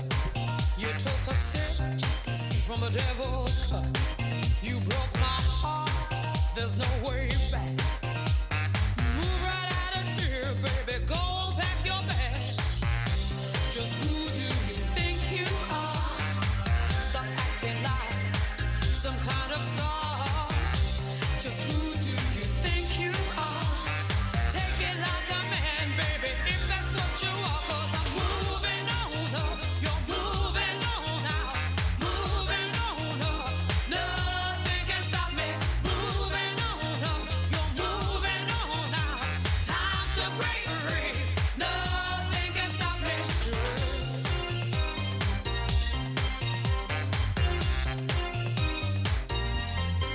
They brag a man has walked in space, but you can't even find my place. There ain't nothing you can do, 'cause I've had enough of me, baby, being part of you. Just who do you think you are? This time you've gone too far. Just who do you think you are? Take it like a man, baby, if that's what you are. 'Cause I'm moving on up. You're moving on out. Moving on up. Nothing can stop me. Moving on up. You're moving on out. Time to break free. Nothing can stop me.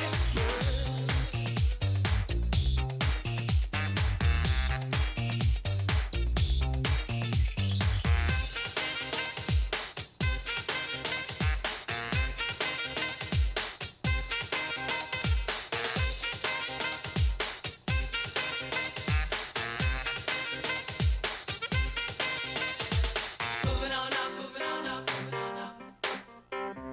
Moving on up, moving on up, moving on up. Moving on up, moving on up, moving on up. Moving on up, moving on up, moving on up. Moving on up, you're moving on out. Moving on up, nothing can stop me. Moving on up, you're moving on out. Time to break free. Nothing can stop me. Moving, moving, moving. Nothing can stop me.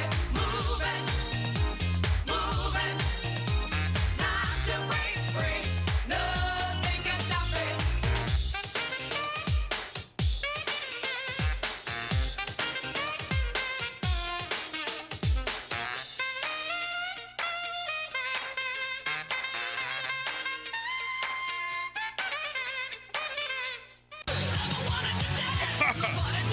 This is Outlaw Radio.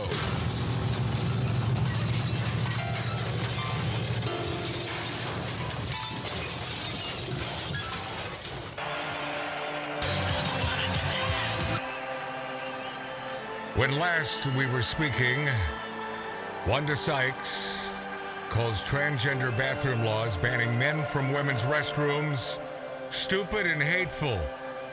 Well, who's this stupid one? You're a stupid Wanda Sykes, as my Mexican brethren would say here in Stupid. Stupid. as they'd say here in Southern California. You're a stupid. You're a stupid Wanda Sykes. She says it was more about in her comedy routine. I guess it's what did I mention? Netflix. it was more about the laws making it a crime for parents to help their children who are having gender identity issues. They're only having gender identity issues because they are being indoctrinated and having this crap shoved down their effing throats. Yes. So you're confusing the kids. I mean, they're palatable. They're open to any sort of notion you feed a child. They're sponges, man. They're kids, for God's sake. Dave, you go back to the old Twilight Zones where they're not having gender identity issues. No, they're not. Only because of the social crap that is going on currently in the United States of America. Even most of Europe has poo-pooed this idea. Never been well, gender man, identity issues. you could take a child, put them in a glass dome from the day one, and you could teach them anything you want to teach them, and that's what the hell is going on. Is that what you've had fantasies doing? Yeah, man. Putting a child in a glass dome? Me and Elon Musk. No, but you know what? It's never been gender identity issues. It's always, maybe I'm gay. I'll figure it out. Yes, It's not maybe I want to cut my you-know-what off and add these to my body. You're correct. No. It's never been that. This is about making it a friggin' issue, and so these poor kids are so lost. They're lost if they have stupid parents. Yeah. You know, you need a parent who will sit them down or stand them up and say, listen, here's the deal on this. You know, I've never had a tough time explaining things to my daughter. And I think, not one to boast, that's why she has grown up to be such a civilized human being. And successful. Tattoo Dave. And grounded. Thank you for saying that. And she is grounded. Yes, she is. She's But a sweetheart. Wanda Sykes says, I said to myself, you don't know what the F you're talking about. Shut up and let's just talk about the bathrooms. Yeah. Whatever that means.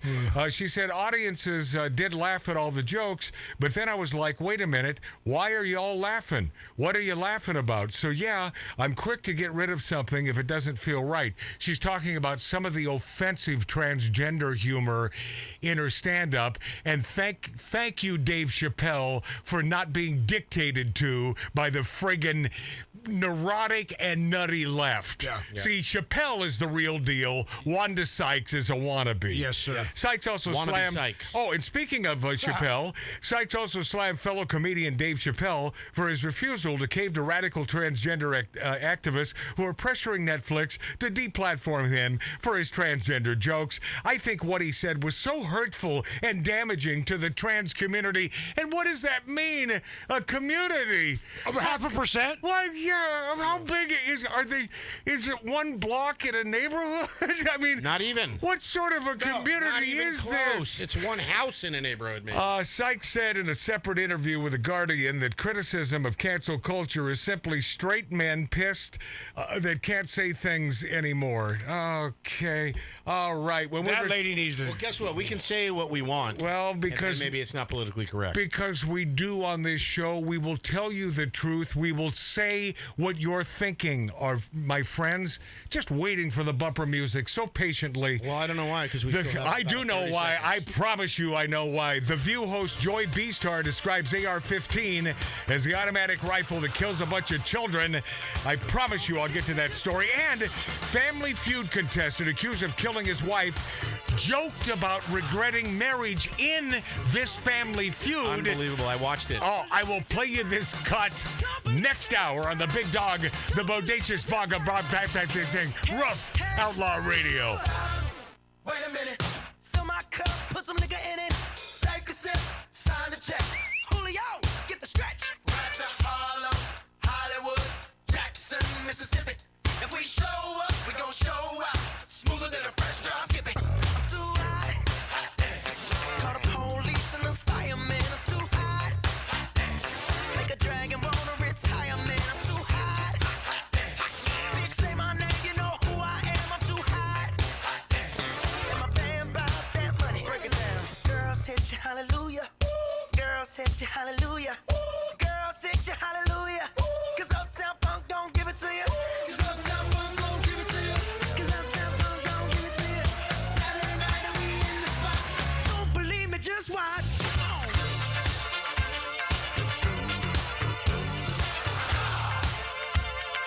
Don't believe me, just watch.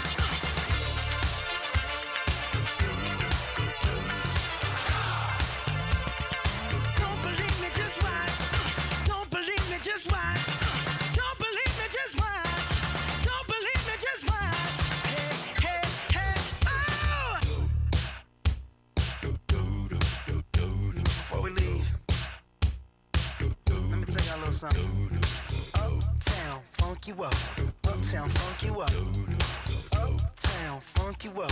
Uptown funk you up. I said uptown funk you up. Uptown funk you up.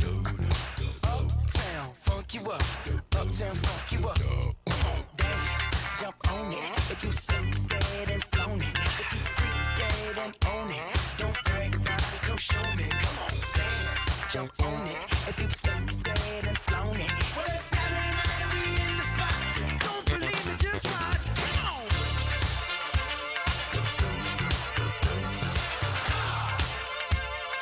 Don't believe me, just watch.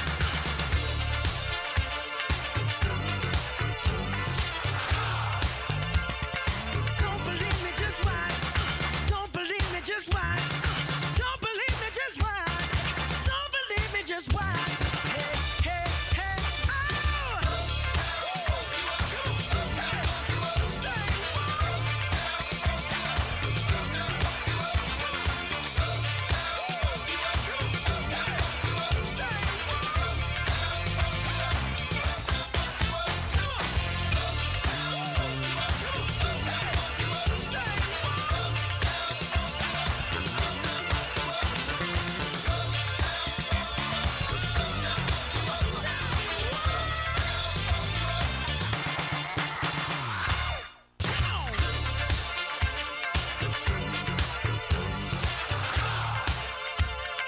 Don't believe me, just watch.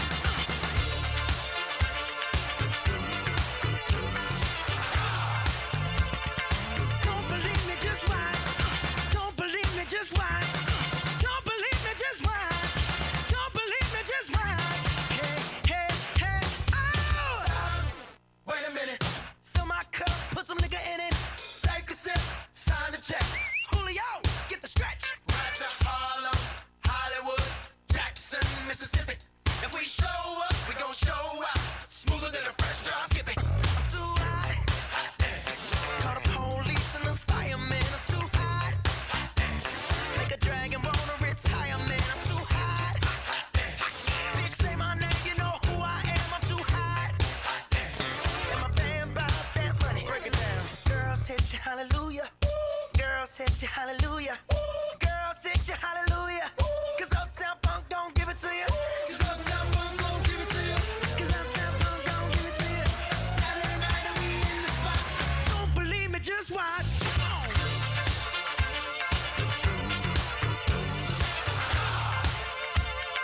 Don't believe me, just watch.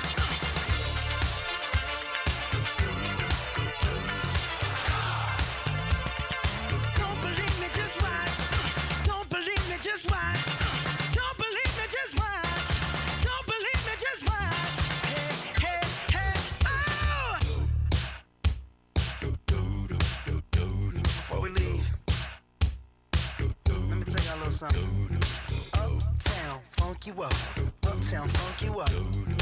Uptown, funk you up. Uptown, funk you up. I said uptown, funk you up. Uptown, funk you up. Uptown, funk you up. Uptown, funk you up. Come on, dance, jump on it.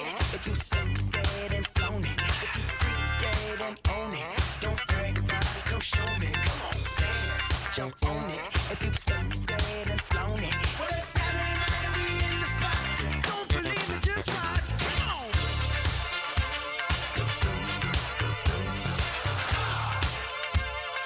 Don't believe me, just watch.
It's Meatloaf. Okay, kids, you know what time it is? You know what time it is? It's Outlaw Radio time!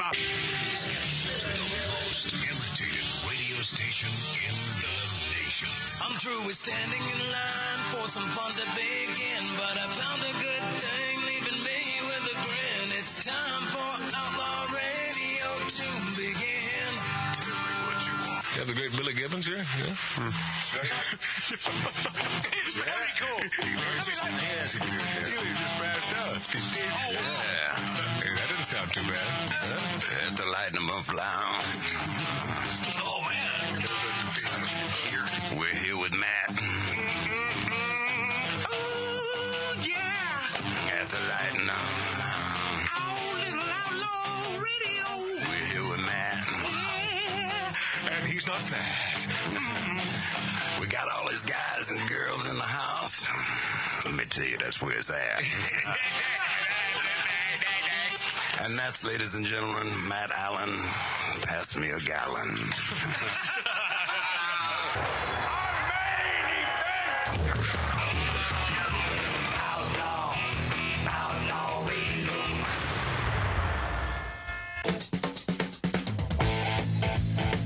So, how about we buy our cheaply made shirts somewhere else rather than Target? Yes. How hard is that?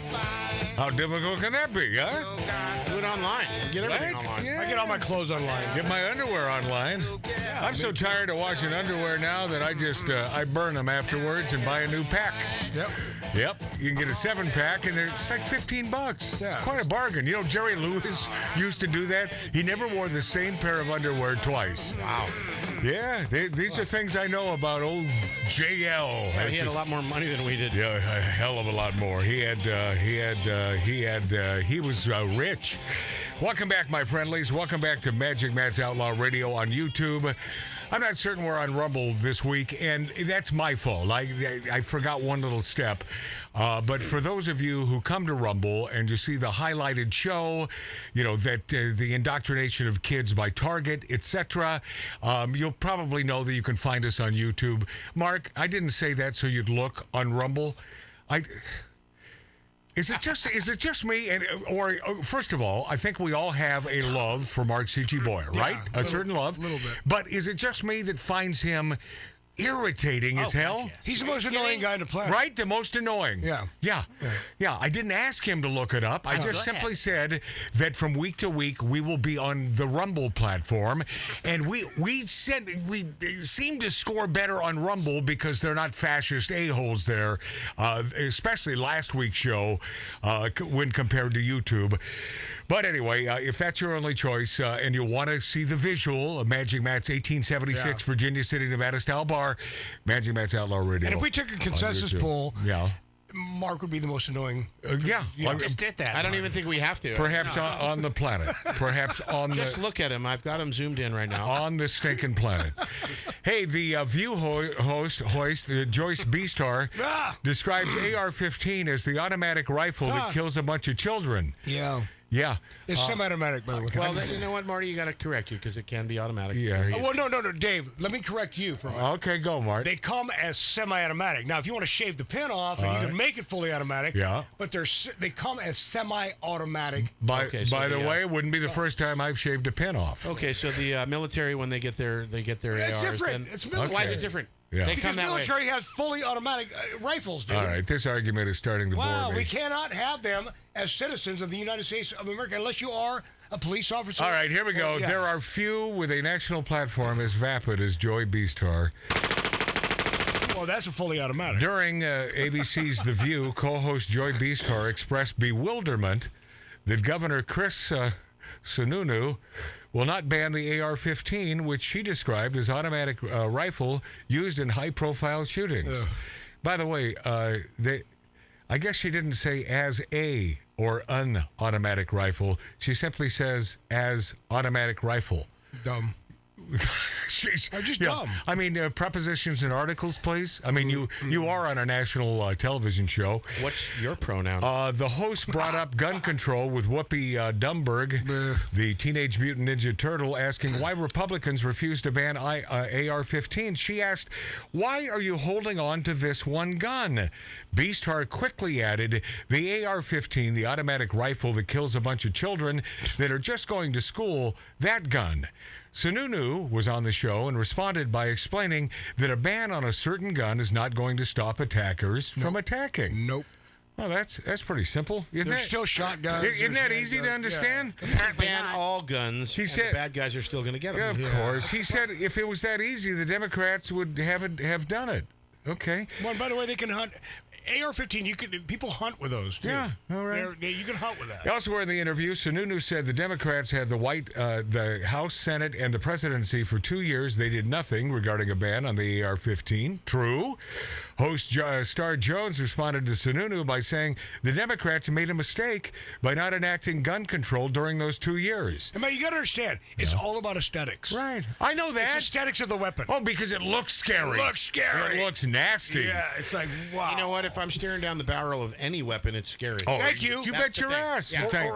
Or a baseball bat. Thank you. Or a knife. Hey, Or a Mark. knife. Mark, thank you. Well, you're welcome. Thank you, Marty. During the May 19th airing of MSNBC's Morning Joe, that's a bright man. New Mexico Governor Michelle Lujan Grisham claimed an AR-15 rifle is an automatic weapon. Nope. Well, little fact check. Grisham's claim here, it was false, of course. Of course. Because if a Democrat is speaking, then they're using both sides of their mouth.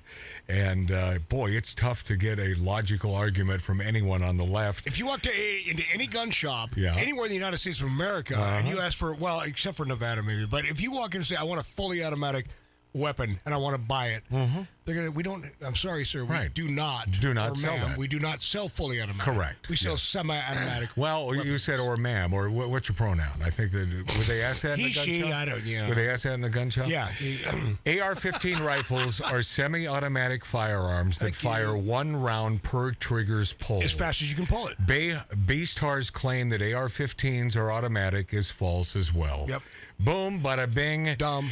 All right, let's move on to ex-Pink Floyd frontman Roger Waters. Racist. German police are investigating Roger Waters for wearing Nazi-like attire at a Berlin show. What's wrong with this guy? Berlin.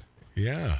Of all places. He wants to get assassinated. Okay, note how I'm hesitating. I'm pausing here so Tattoo Dave can insert the drop in. Okay. See? Right?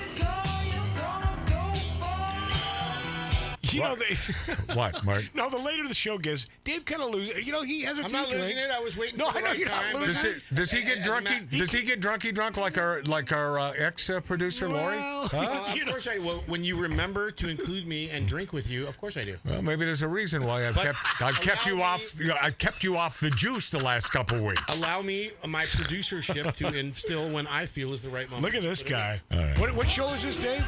There it is. Yeah. You're gonna go far. Roger Waters mounted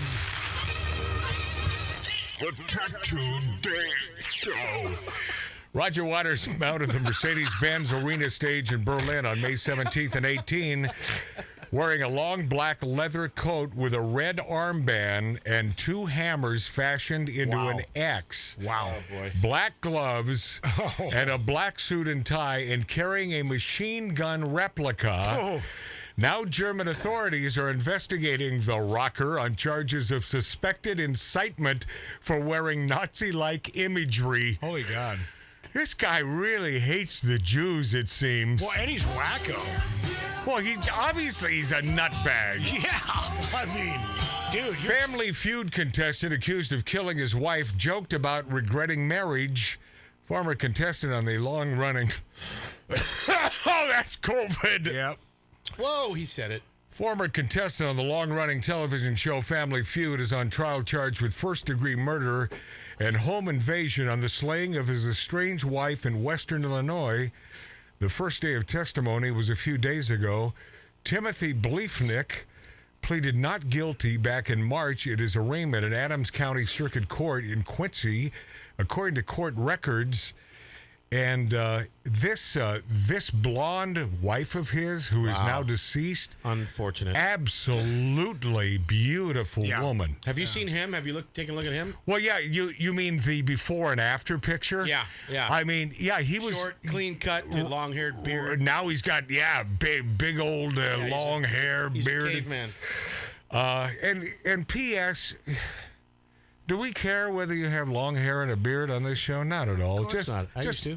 Just sort of, do the right thing and be a pragmatist. Now, do you think and don't kill your wife? Don't kill your wife. Do you think he put a hit on more her? than anything? Did you see? Stay away from the notion, or if you believe it's an option, of killing your wife. Yeah. Let's do the opposite of that. What was that, Tattoo Dave? Did you see the text that she sent her sister?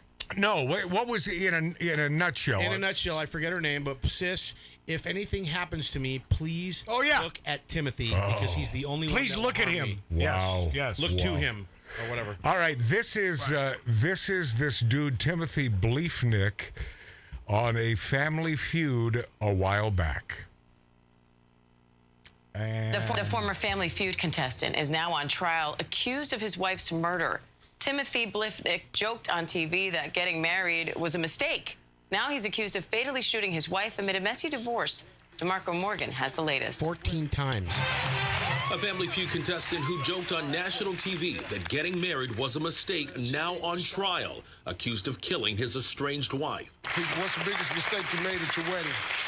Honey, I love you, but said I do. Not my mistake. Not my mistake. I love my wife. Authorities say in February of this year, Tim Bleefnick killed his wife, Becky. He also went on to say, I'm going to get in trouble for that, aren't I? Yes, he did. And then Steve Harvey responded, it's going to be a lot of hell to pay at your house. Uh-huh. Well, someone paid. He shot her 14 times. Hold on, or Dave. whoever did. I mean, it's still he's accused. It will be in the jury's hands. Could have been a hired hit. Bleefnick's answer was second on the board, with 20 out of 100 people polled giving the same answer. Getting sloshed was number one with 30 answers. So his answer was up there at number two. The fact that it was up there at all. I mean, yeah, but that, so he's just playing the game. Yeah, man. Right? He scored. And he scored well. Yeah. Well, there was also a thing about his internet history. Did you see that? Yeah, I mean, everything sort of points to this guy, doesn't it? Yeah. Well, Dave, but when you say 14 times, look, 14 rounds? You mean business. You mean business. Period. Yeah. That's That's personal. Yeah. That's what authorities usually say. That it's a little personal. Oh boy. They say it's really personal when you nail them in the face. That's when they say it's really personal. Yeah. Well, could have just stopped there. Authorities believe Bleefnick killed his wife, Rebecca Bleefnick, in February. Boy, this just happened, man. Yeah. She was found on the bathroom floor dead from 14 bullet wounds after failing to pick up her three children. Yep. Man, son of a bitch. God bless if this guy is that heinous, if this man is possessed by the friggin' devil, you have 3 children and you kill your wife? Death penalty for this guy. I mean, I understand divorce is a nasty thing. I've been there and it sucks. Oh, yeah. But do I need to reiterate? If your notion is to kill your wife, do the opposite. Yeah, don't do it. Right? Don't do that. Not a good idea. Timothy Bleefnick was arrested March 13th. His Quincy home was searched March 1st. The couple was separated, going through divorce proceedings. The television station reported from court records a restraining order has been filed against Timothy Bleefnick, who also filed one against his estranged wife. The trial continues. So that's a bad one. That's a bad story. But going back to his Google search, it was how to open a door with a crowbar, how to make a homemade silencer, how to wash off gunpowder, all this crazy stuff. What a dummy. Yeah, he sounds like not only a heinous individual, but what a big douchebag. Bag. North Hollywood parents plan school boycott over Pride Assembly. North Hollywood is spitting distance from where we do our thing in the hills of the San Fernando Valley. Happens to be where I live. Yeah. We're like 12 minutes away from North Hollywood. A group of parents in North Hollywood is planning to keep their children from school on June 2nd because of planned school assembly to observe LGBTQ Pride Month. Parents at Satakoy Elementary School, I've driven past it a gazillion times, are outraged at the event, which appears to be a part of a broader observance within the LA Unified School District. June as Pride Month. There shouldn't be a school in the United States of America observing June as stinking Pride Month. Once again, I pose the question, what are you prideful about? Having a different sort of sex than the heterosexual people, and you have a lot of pride because of that? Matt, what the hell is wrong with you? Stop it already. And instead of sitting... We all got nuts. Yeah, instead of sitting your children home for a day, how about take them out of the public schools? Yeah, well, that's an easier said than done, but yes. That is the ultimate answer. A post on the parents' Instagram page says, keep your kids home June 2nd.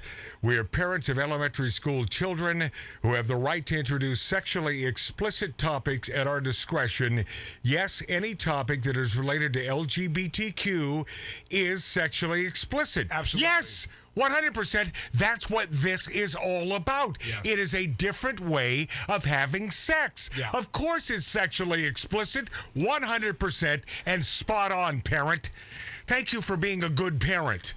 Our children are innocent, have no idea what is out there. We as parents have the right to introduce these topics at our discretion. Instead, we are being forced into talking about topics that should not burden our children for many years to come. Here. God bless them. Man, some smart parents there in North Hollywood. Yep. Another post explains that the school has a large population of Armenian and Hispanic families, many who are Christian and or share conservative values and don't feel this material is appropriate to teach to the children and believe it's a parent's right to choose.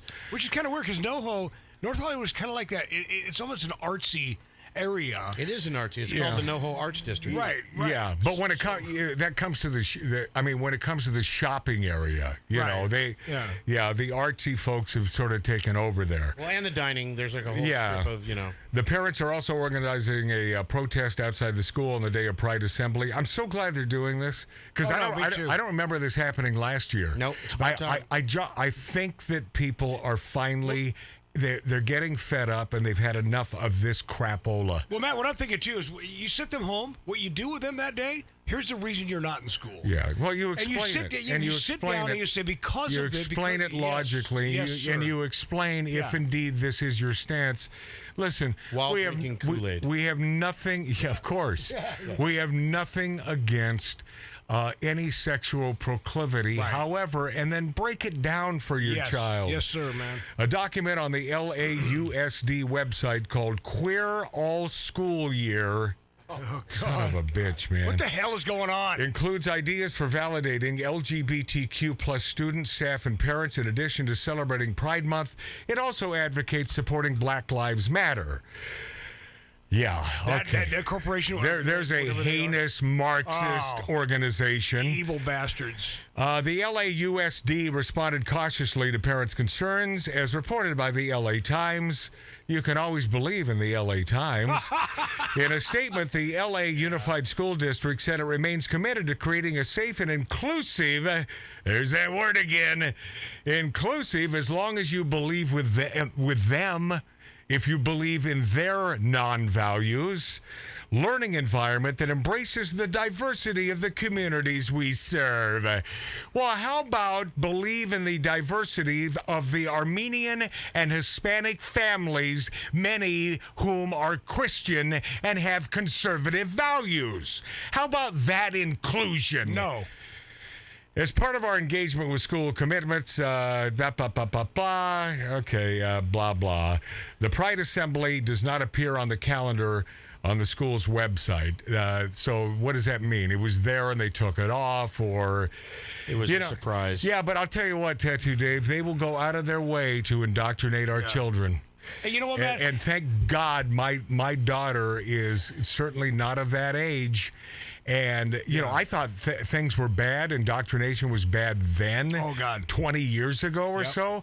This is a completely different level. It's unprecedented. And Matt, you know, one thing you always say is the pride thing. First off, kept my kid home from this day, I would say, you know what pride is? I'd explain pride to my child. Explain why you should be prideful of something. It's called... There's a definition. It's called simple. an accomplishment. Right. Yeah. Mr. Wonderful, Bud Light has become a poster boy for brand mismanagement. Businessman Kevin O'Leary, known as Mr. Wonderful. I know him. Says I don't know him, but well, he's from that TV show, right? Shark Tank. Yeah. He says that Bud Light has become the poster boy for brand mismanagement after his partnership with transgender TikToker Dylan Mulvaney led to the national boycott of the brand, and they are... I understand it's billions with a B now, losing money. Yep. Not unlike targeting your children. By the way, Mr. Wonderful is worth billions. O'Leary, a star on the show Shark Tank, tweeted the sentiment, which he first shared on Saturday while appearing on the Fox News Rundown. He's an entrepreneur, a venture capitalist, said the narrative that has emerged from Bud Light likely serves as a good lesson for every CEO in every sector of the economy about the powers of social media in response to branding around a social issue. Yes. Why did it have to go this far? He's a smart guy. The issue went viral in 48 hours, and most often when an issue goes viral like that, it burns out in another 48 hours, but that's not what happened here, he said.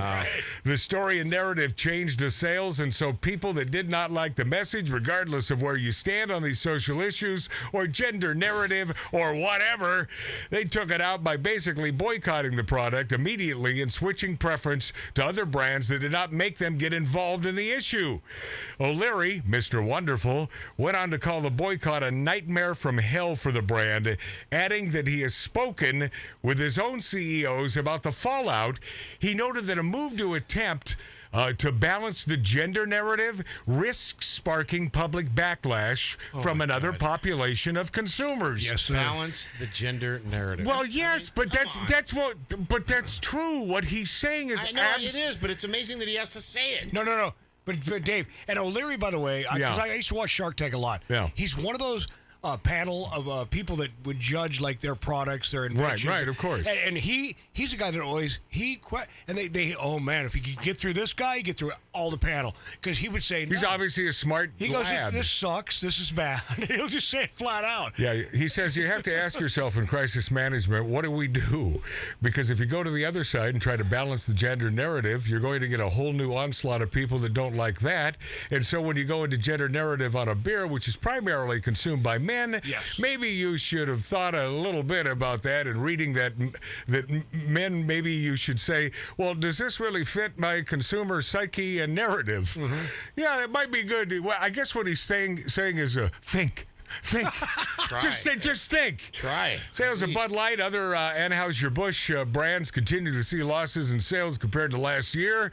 Following Bud Light's social media partnership with Mulvaney earlier this year, they collapsed by 24.6% for the week ending on May 13th compared to the same period last year. Nielsen data provided by the New York Post by Bump Williams Consulting. By the way, what a great afternoon top 40 DJ name. Hey, Bump Williams with you. Traffic, yeah, we got some. Partly cloudy tonight. Here's Madonna's sister.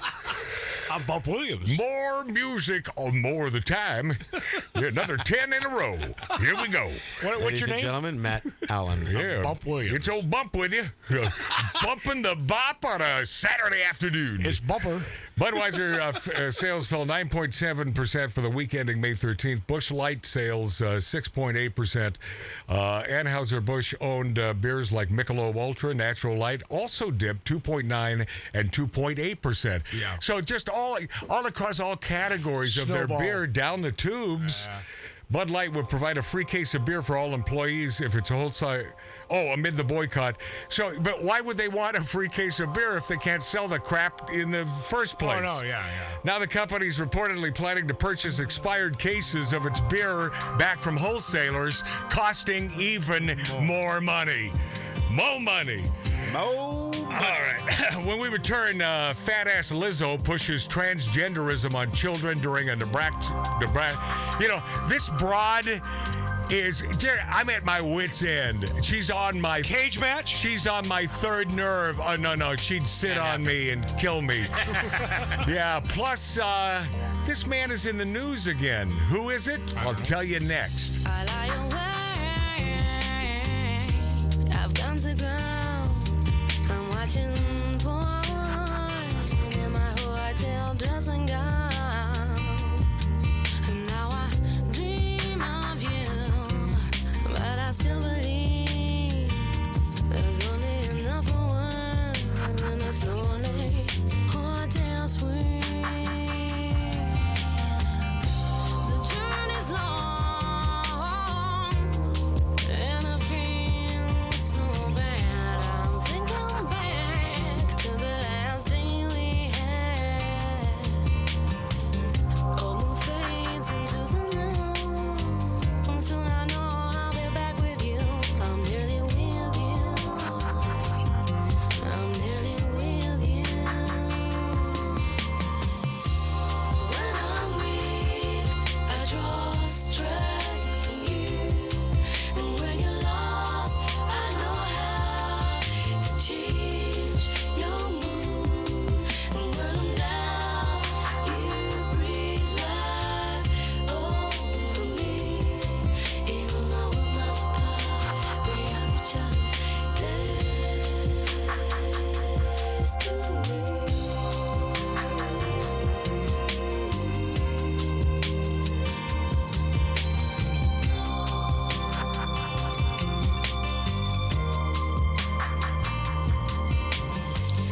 On a clear day, I'll fly home to you. I'm bending time, I'm getting back to you. Old and fades into the new. Soon I know I'll be back with you. I'm nearly with you. I'm nearly with you. When I'm weak, I draw strength from you. And when you're lost, I know how to change your mood. And when I'm down, you breathe life over me. Even though we're miles apart, we are each other's destiny.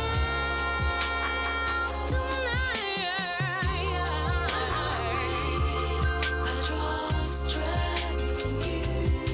And when you're lost, I know how to change your mood. And when I'm down, you breathe life over me. Even though we're miles apart, we are each other's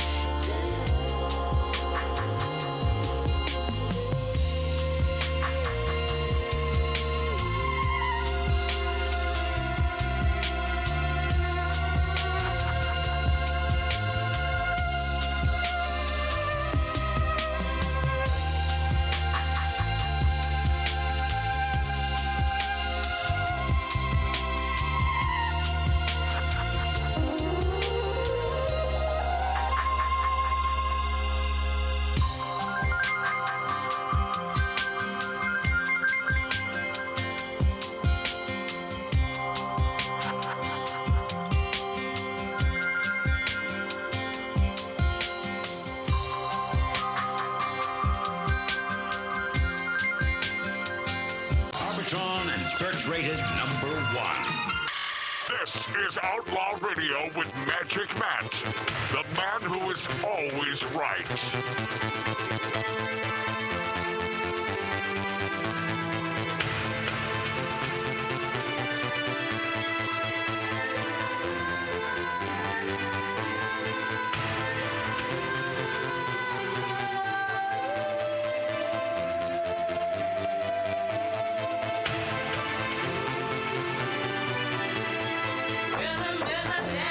It's a source companion.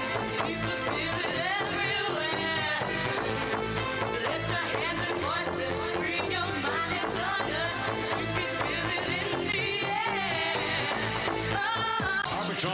Search rated number 1. This is Outlaw Radio with Magic Matt, the man who is always right.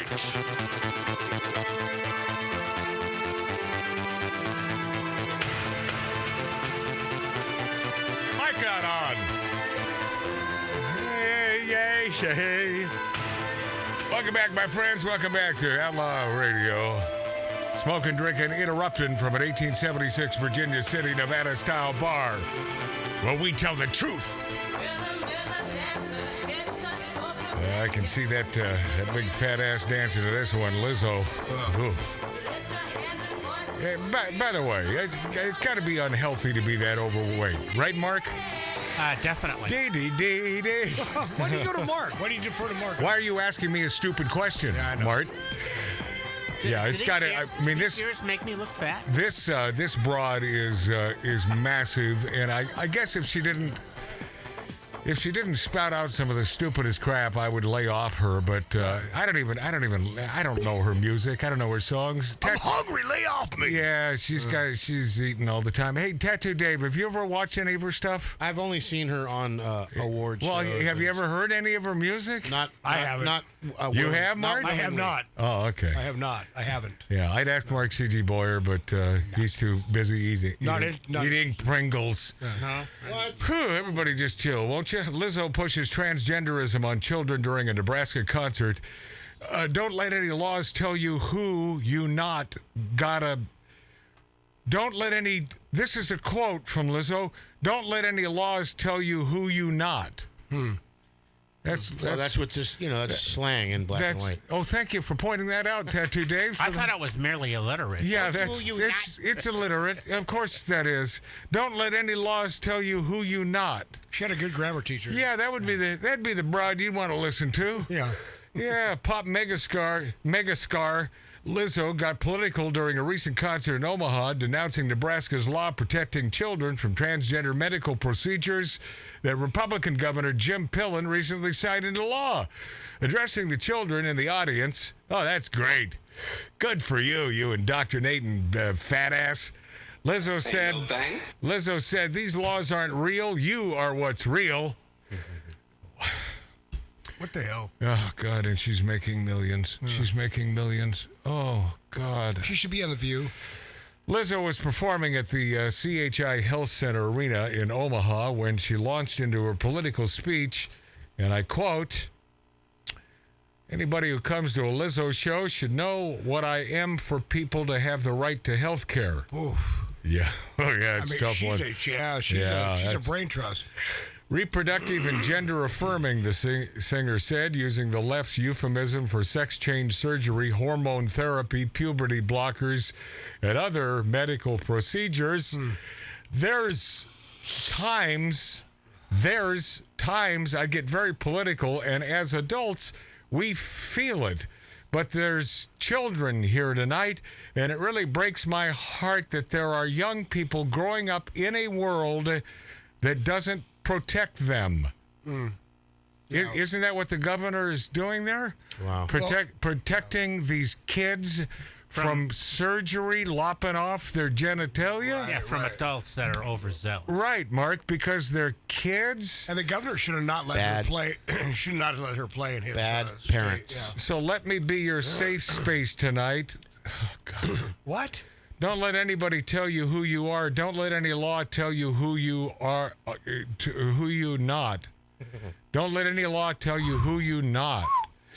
You are who you are, okay? Yeah. I guess they have to quote her. End of quote. She added, I see you. You are valid. You deserve to be here in every form. You contain multitudes. Does she write songs? I don't think she writes her own. These laws are not real. Yeah. Well, we haven't listened to any of her lyrics. I'm certain they sound an awful lot like this. Oh, boy. You are what's real, and you deserve to be protected. See, Nebraska Governor Jim Pillen simply signed a bill into law that outlaws so-called gender-affirming care for minors. God bless him. For minors. Yeah. Has the world gone nuts? Yeah, what happened? The law also restricts abortion at 12 weeks of pregnancy with exceptions for rape, incest, and cases where the mother's life is in danger. Okay. That's more than fair. Okay. Yeah. Today is a historic day in the state of Nebraska. It's a day where we are standing up and protecting our kids so that they can have a better and brighter future, Pillen said this week. Sounds like they have a good governor there in Nebraska. Yes, John. And Caitlyn Jenner slams trans teen finishing second in California's track race. Caitlyn says this is wrong. Help me push back. Former Olympian Caitlyn Jenner slammed the idea of a trans teen finishing second place in a California track race, proclaiming, "This is wrong." Thank you, Bruce. As somewhat of a track star myself, Bruce, he said, and a trans person, "This is wrong. Help me push back," Jenner wrote in a Sunday tweet in response to news that a male high school student won a second-place medal in a girls' track and field competition in California. Hey, the best part about that is that the girl won first. Yeah. Well, yeah. Right. You're right. Tattoo Dave, spot on. Jenner was, what does Jenner know about No, nothing. Nothing.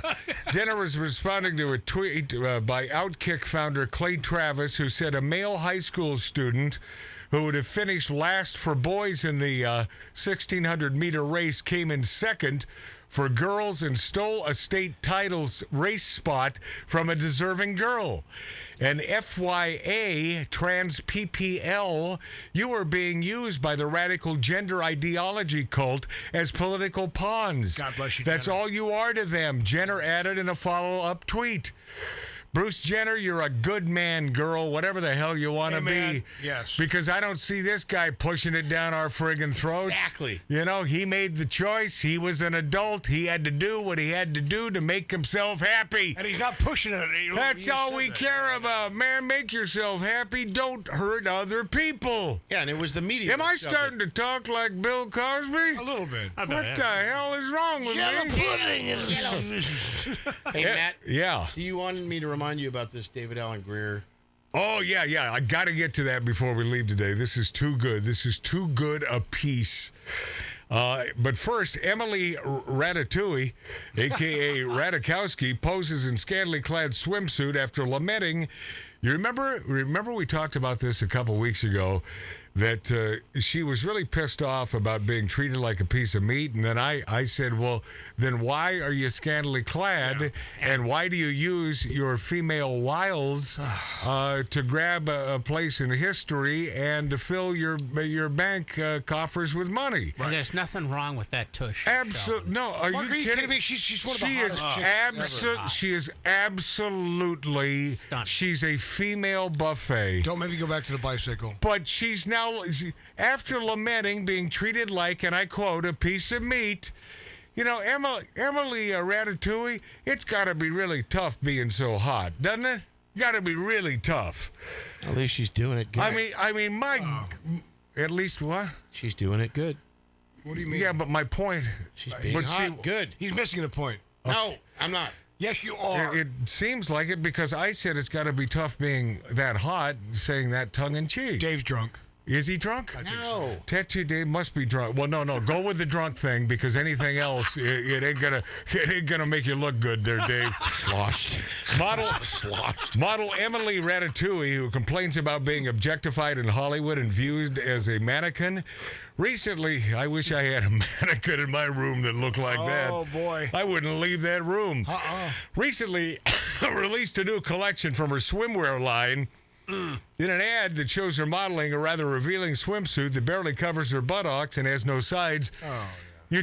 Hey, heterosexual males who love biological females, you take a look at this picture and you don't tell me that this ain't one of the holy moly. If you don't like that, then you are gay. Yeah, then you are a gay. Sorry. You're a gay man. Yeah. In a series of photos posted on Instagram account, a lot of Ratajkowski's Ratatouille's skin can be seen as she poses in a white one-piece featuring a crochet. I love those crochet Me too. bathing suits. Me too. Lori used to wear one of those. That was like so many years ago. Hey, man, I really quickly, up in Washington, north of Seattle. Those are the hottest. North of Seattle, where I live, there's a place called the Swinging Bridge. We'd all gather there as kids, high school kids, and we'd jump off the bridge. This one chick, Deanna Williams, that I was dating, she showed up in a mesh bikini, right? And I'm just going to tell you this. It was back then, so it was spilling out. And she's a redhead. Oh, okay. You didn't have to. Well, it was spilling That's my brother, Mart. Okay. gee. I never would have said that. Back then. Well, It I was did. back then. Yeah. Anyway, she's wearing this hot thing, but Carpets matched the drapes. a couple years ago. Okay, well, She's read by Cracky. Hey, here's the good news. Up until this point in my career, I've never done college radio, but I always wanted to know what it would feel like. Guess what? So And now that's I'm really getting a taste of what college radio is all That's about. right. Oh, this is fun. Welcome to it. This is fun. 2 years ago, Ratatouille, who rose to fame after strutting around nearly nude in Robin Thicke's music video Blurred Lines, accused the singer of groping her bare breasts on the set of the music video, stating, I was nothing more than a hired mannequin. Yeah, but you were in a video exposing your bare breasts, Ratatouille. Naked. The same year, the model who made herself rich and famous by taking her clothes off said that her posing nude has enabled the patriarchy. And last month, we spoke to this on this very show, Magic Matt's Outlaw Radio on YouTube and on Rumble.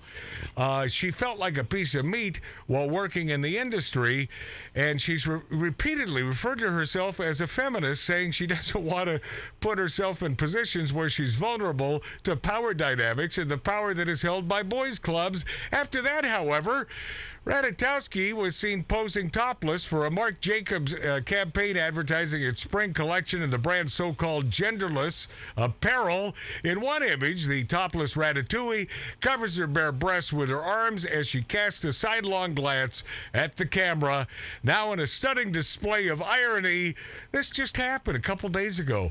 The model is showing off her body and buttocks in a series of photos for all of Inamorata's 701,000 followers to see. You know why? Because she makes money. Because she's hot and she's making money. And she talks out of both sides of her mouth. Of course, but she can do that around me. Whatever. Right? Because she's a hot broad. Great college radio again. Ellen Barkin, I effing hate. Well, you would know, Mart. I'll fact check using you. Ellen Barkin, I effing hate these mother effing Republicans. Every last one effing one of them. That was Ellen Barkin. Hollywood star Ellen Barkin just told half the country that she effing hates them. She tweeted her unqualified hatred of Republicans, and she didn't apologize for her profane language. I effing, and she says the word, hate these mother effing Republicans, she wrote. Every last effing one of them. It sounds like Kato Kalin after losing a hand in poker here at the Lighten Up Lounge, doesn't it? I hate every one of you. F your Thanksgiving, your Hanukkah. Screw your Hanukkah. We're not friends. I just come here to play poker. Yeah, that's right. That's our buddy Kato. And invite you to my wedding. And we love him. Yeah, and he invited us, and we went to his wedding. Yeah. It was a beautiful affair. We both sang at his wedding. It remains unclear what set off Barkin's social media meltdown. I think it's probably because she's pissed off that she aged so haggardly. Well, also that she played a man in a movie. I saw this picture of her. Yeah. Holy moly, you would not, if you were at a cafe or walking down the street, you would not recognize her. She looks like an old hagaroo. That's she was never hot. No, she was never hot, Yes, but she was palatable. No, she was hot. Okay, she was hot. That's what I meant to say. Damn it. Yeah, that's what I meant to say. Whose show is this? We all have a right. Yeah, she was hot. No, yes, but you didn't say in my opinion. But according to Tattoo Dave, no. Ellen Barkin, although she has that funny, weird thing with her mouth, like there's a hook in it and someone caught her on a fishing boat, she was hot. That's good. Okay, so dig this. We'll do this because you got to hear this.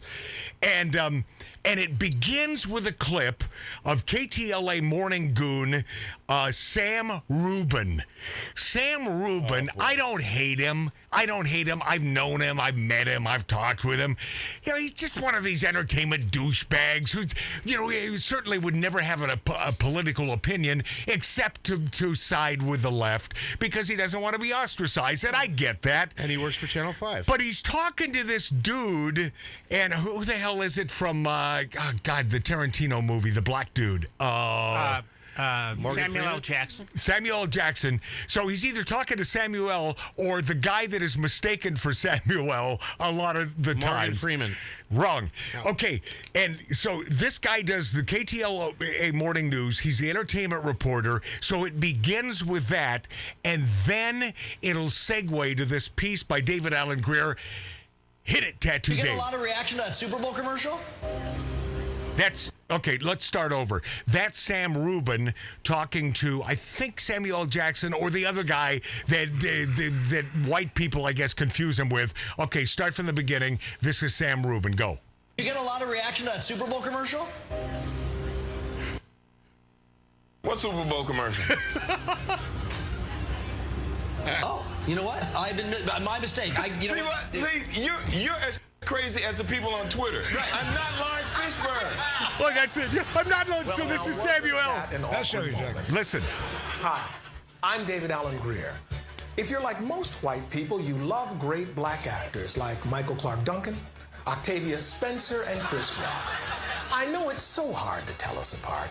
Fortunately, now there is help in my new book, How to Tell Black People Apart. In How to Tell Black People Apart, I start with the basics. The difference between 50 Cent and Mike Tyson. Pretty soon you'll be on your way to knowing Rihanna from Ashanti, Kerry Washington from Zoe Saldana, and Whoopi Goldberg from Lil Wayne. I make telling us apart easy with this simple acronym, PAPFLIFWICWA. It stands for Pay Attention to What We Look Like, mother. That's a Biden word. And you'll see the subtle differences between John Legend and Pharrell, Kanye West and Puff Daddy. Wait, Puff Daddy and Kanye West. I was testing you. How to Tell Black People Apart will help you discriminate without discriminating. Won't you join me on this voyage of discovery? I'm Barack Obama. How do you not love that friggin' David Alan Grier? We'll be this after back on Magic Matt's Outlaw Radio.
Now we return to Outlaw Radio's Demons of Decadence. All right, a couple things before we leave you for another week. You can always find us on YouTube, Magic Matt's Outlaw Radio, and on Rumble.com. Target sucks. Anheuser-Busch products, stay away. There's a lot of beer out there. Try a Moosehead, right? Yeah. Or try a beer, right? Coors Light. All right. So give those a shot. I'm not a beer drinker my own self, but do what you have to do the right thing. Robert De Niro smears Trump supporters as insane at the Kanye West Film Festival, the Con. Hollywood star, now father of 7, Robert De Niro, is back to slamming Donald Trump in public, calling support for the former president insane during a press conference at the Cannes Film Festival. Of course, he will never explain why it's insane. I mean, why is it he hates Trump? What exactly? I say to you, all right? F Trump and no big stuff. That's what I said to you. Right. All right, I hate you. Bobby, you are a great actor, and you are dumb as a mud fence. It's just too bad, right? Dumb as a mud fence. It is what it is. He's dumb as a mud effing fence. What a piece of crap. And Jane Fonda blames men for climate change. She says we have to arrest and jail those men. Okay. Hollywood star Jane Fonda made the outrageous claim that climate change is being caused exclusively by men, specifically white men, adding that those men must be arrested and jailed. Okay, I'm going to do this. Which means? Crazy. Yeah, she's nuts. 5150. But I will go on record as saying that, yes, I do everything I can to change the climate. For the better, though. Yeah. I mean, I'm about positive change. So I will do... But do we have to? What? No, we don't have to. The world, but I like to sting. Yeah, but Martin, I like the world to be better. So I go out of my way to help change the climate in a more positive way. All right. Whatever that is. Me too. And by the way, I change my tone from day to day. Sometimes I want it cold. Sometimes I want it warmer. I change my underwear day to day. Sometimes we want it wet. Sometimes I thank Tattoo Dave, our producer at large, for being here. Thank you. And I just did. My brother Mart. 10. Mart. 10. Mark C.G. Boyer. Zinc. And Billy Dilly, our HR man, who is out. Happy Memorial Day, my friend. Who is out there barbecuing. And if you're watching and or listening to us on Memorial Day weekend, I thank you from the bottom of my bottom and the bottom of my heart. Because man, oh Manischewitz, for those who serve our country, you know who you are. God bless you guys. God bless you. Thank you so much for doing the right thing and keeping us free, although it doesn't feel like it lately, but man, we appreciate you. I'm Magic Matt on Magic Matt's Outlaw Radio. Bumblebees can't fly. They've torn Portland all to pieces and let Chicago go to hell. There's people leaving New York City like they rang the fire bell. They call themselves enlightened, but cancel those who don't agree. I wish all these folks who claim they're woke would just go back to sleep. I'm just saying, have we all lost our minds? I'm just saying, where do we draw the line? I know y'all think it takes balls to be singing what I'm singing, but I'm just saying what you're thinking.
much are we paying? I'm just saying. Have we all lost our minds? I'm just saying. Where do we draw the line? No offense, but common sense is the direction that I'm leaning. Some of y'all think it takes balls to be singing what I'm singing, but I'm just saying, what you're thinking. Yeah, what you're thinking.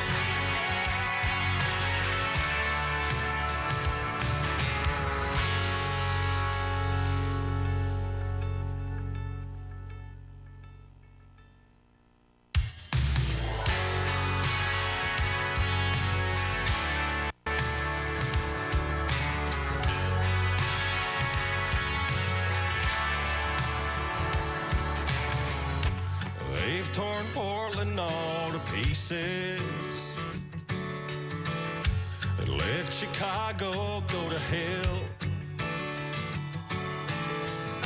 There's people leaving New York City like they rang the fire bell. They call themselves enlightened,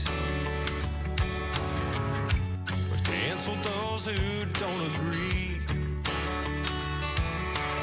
I wish all these folks who claim they're woke would just go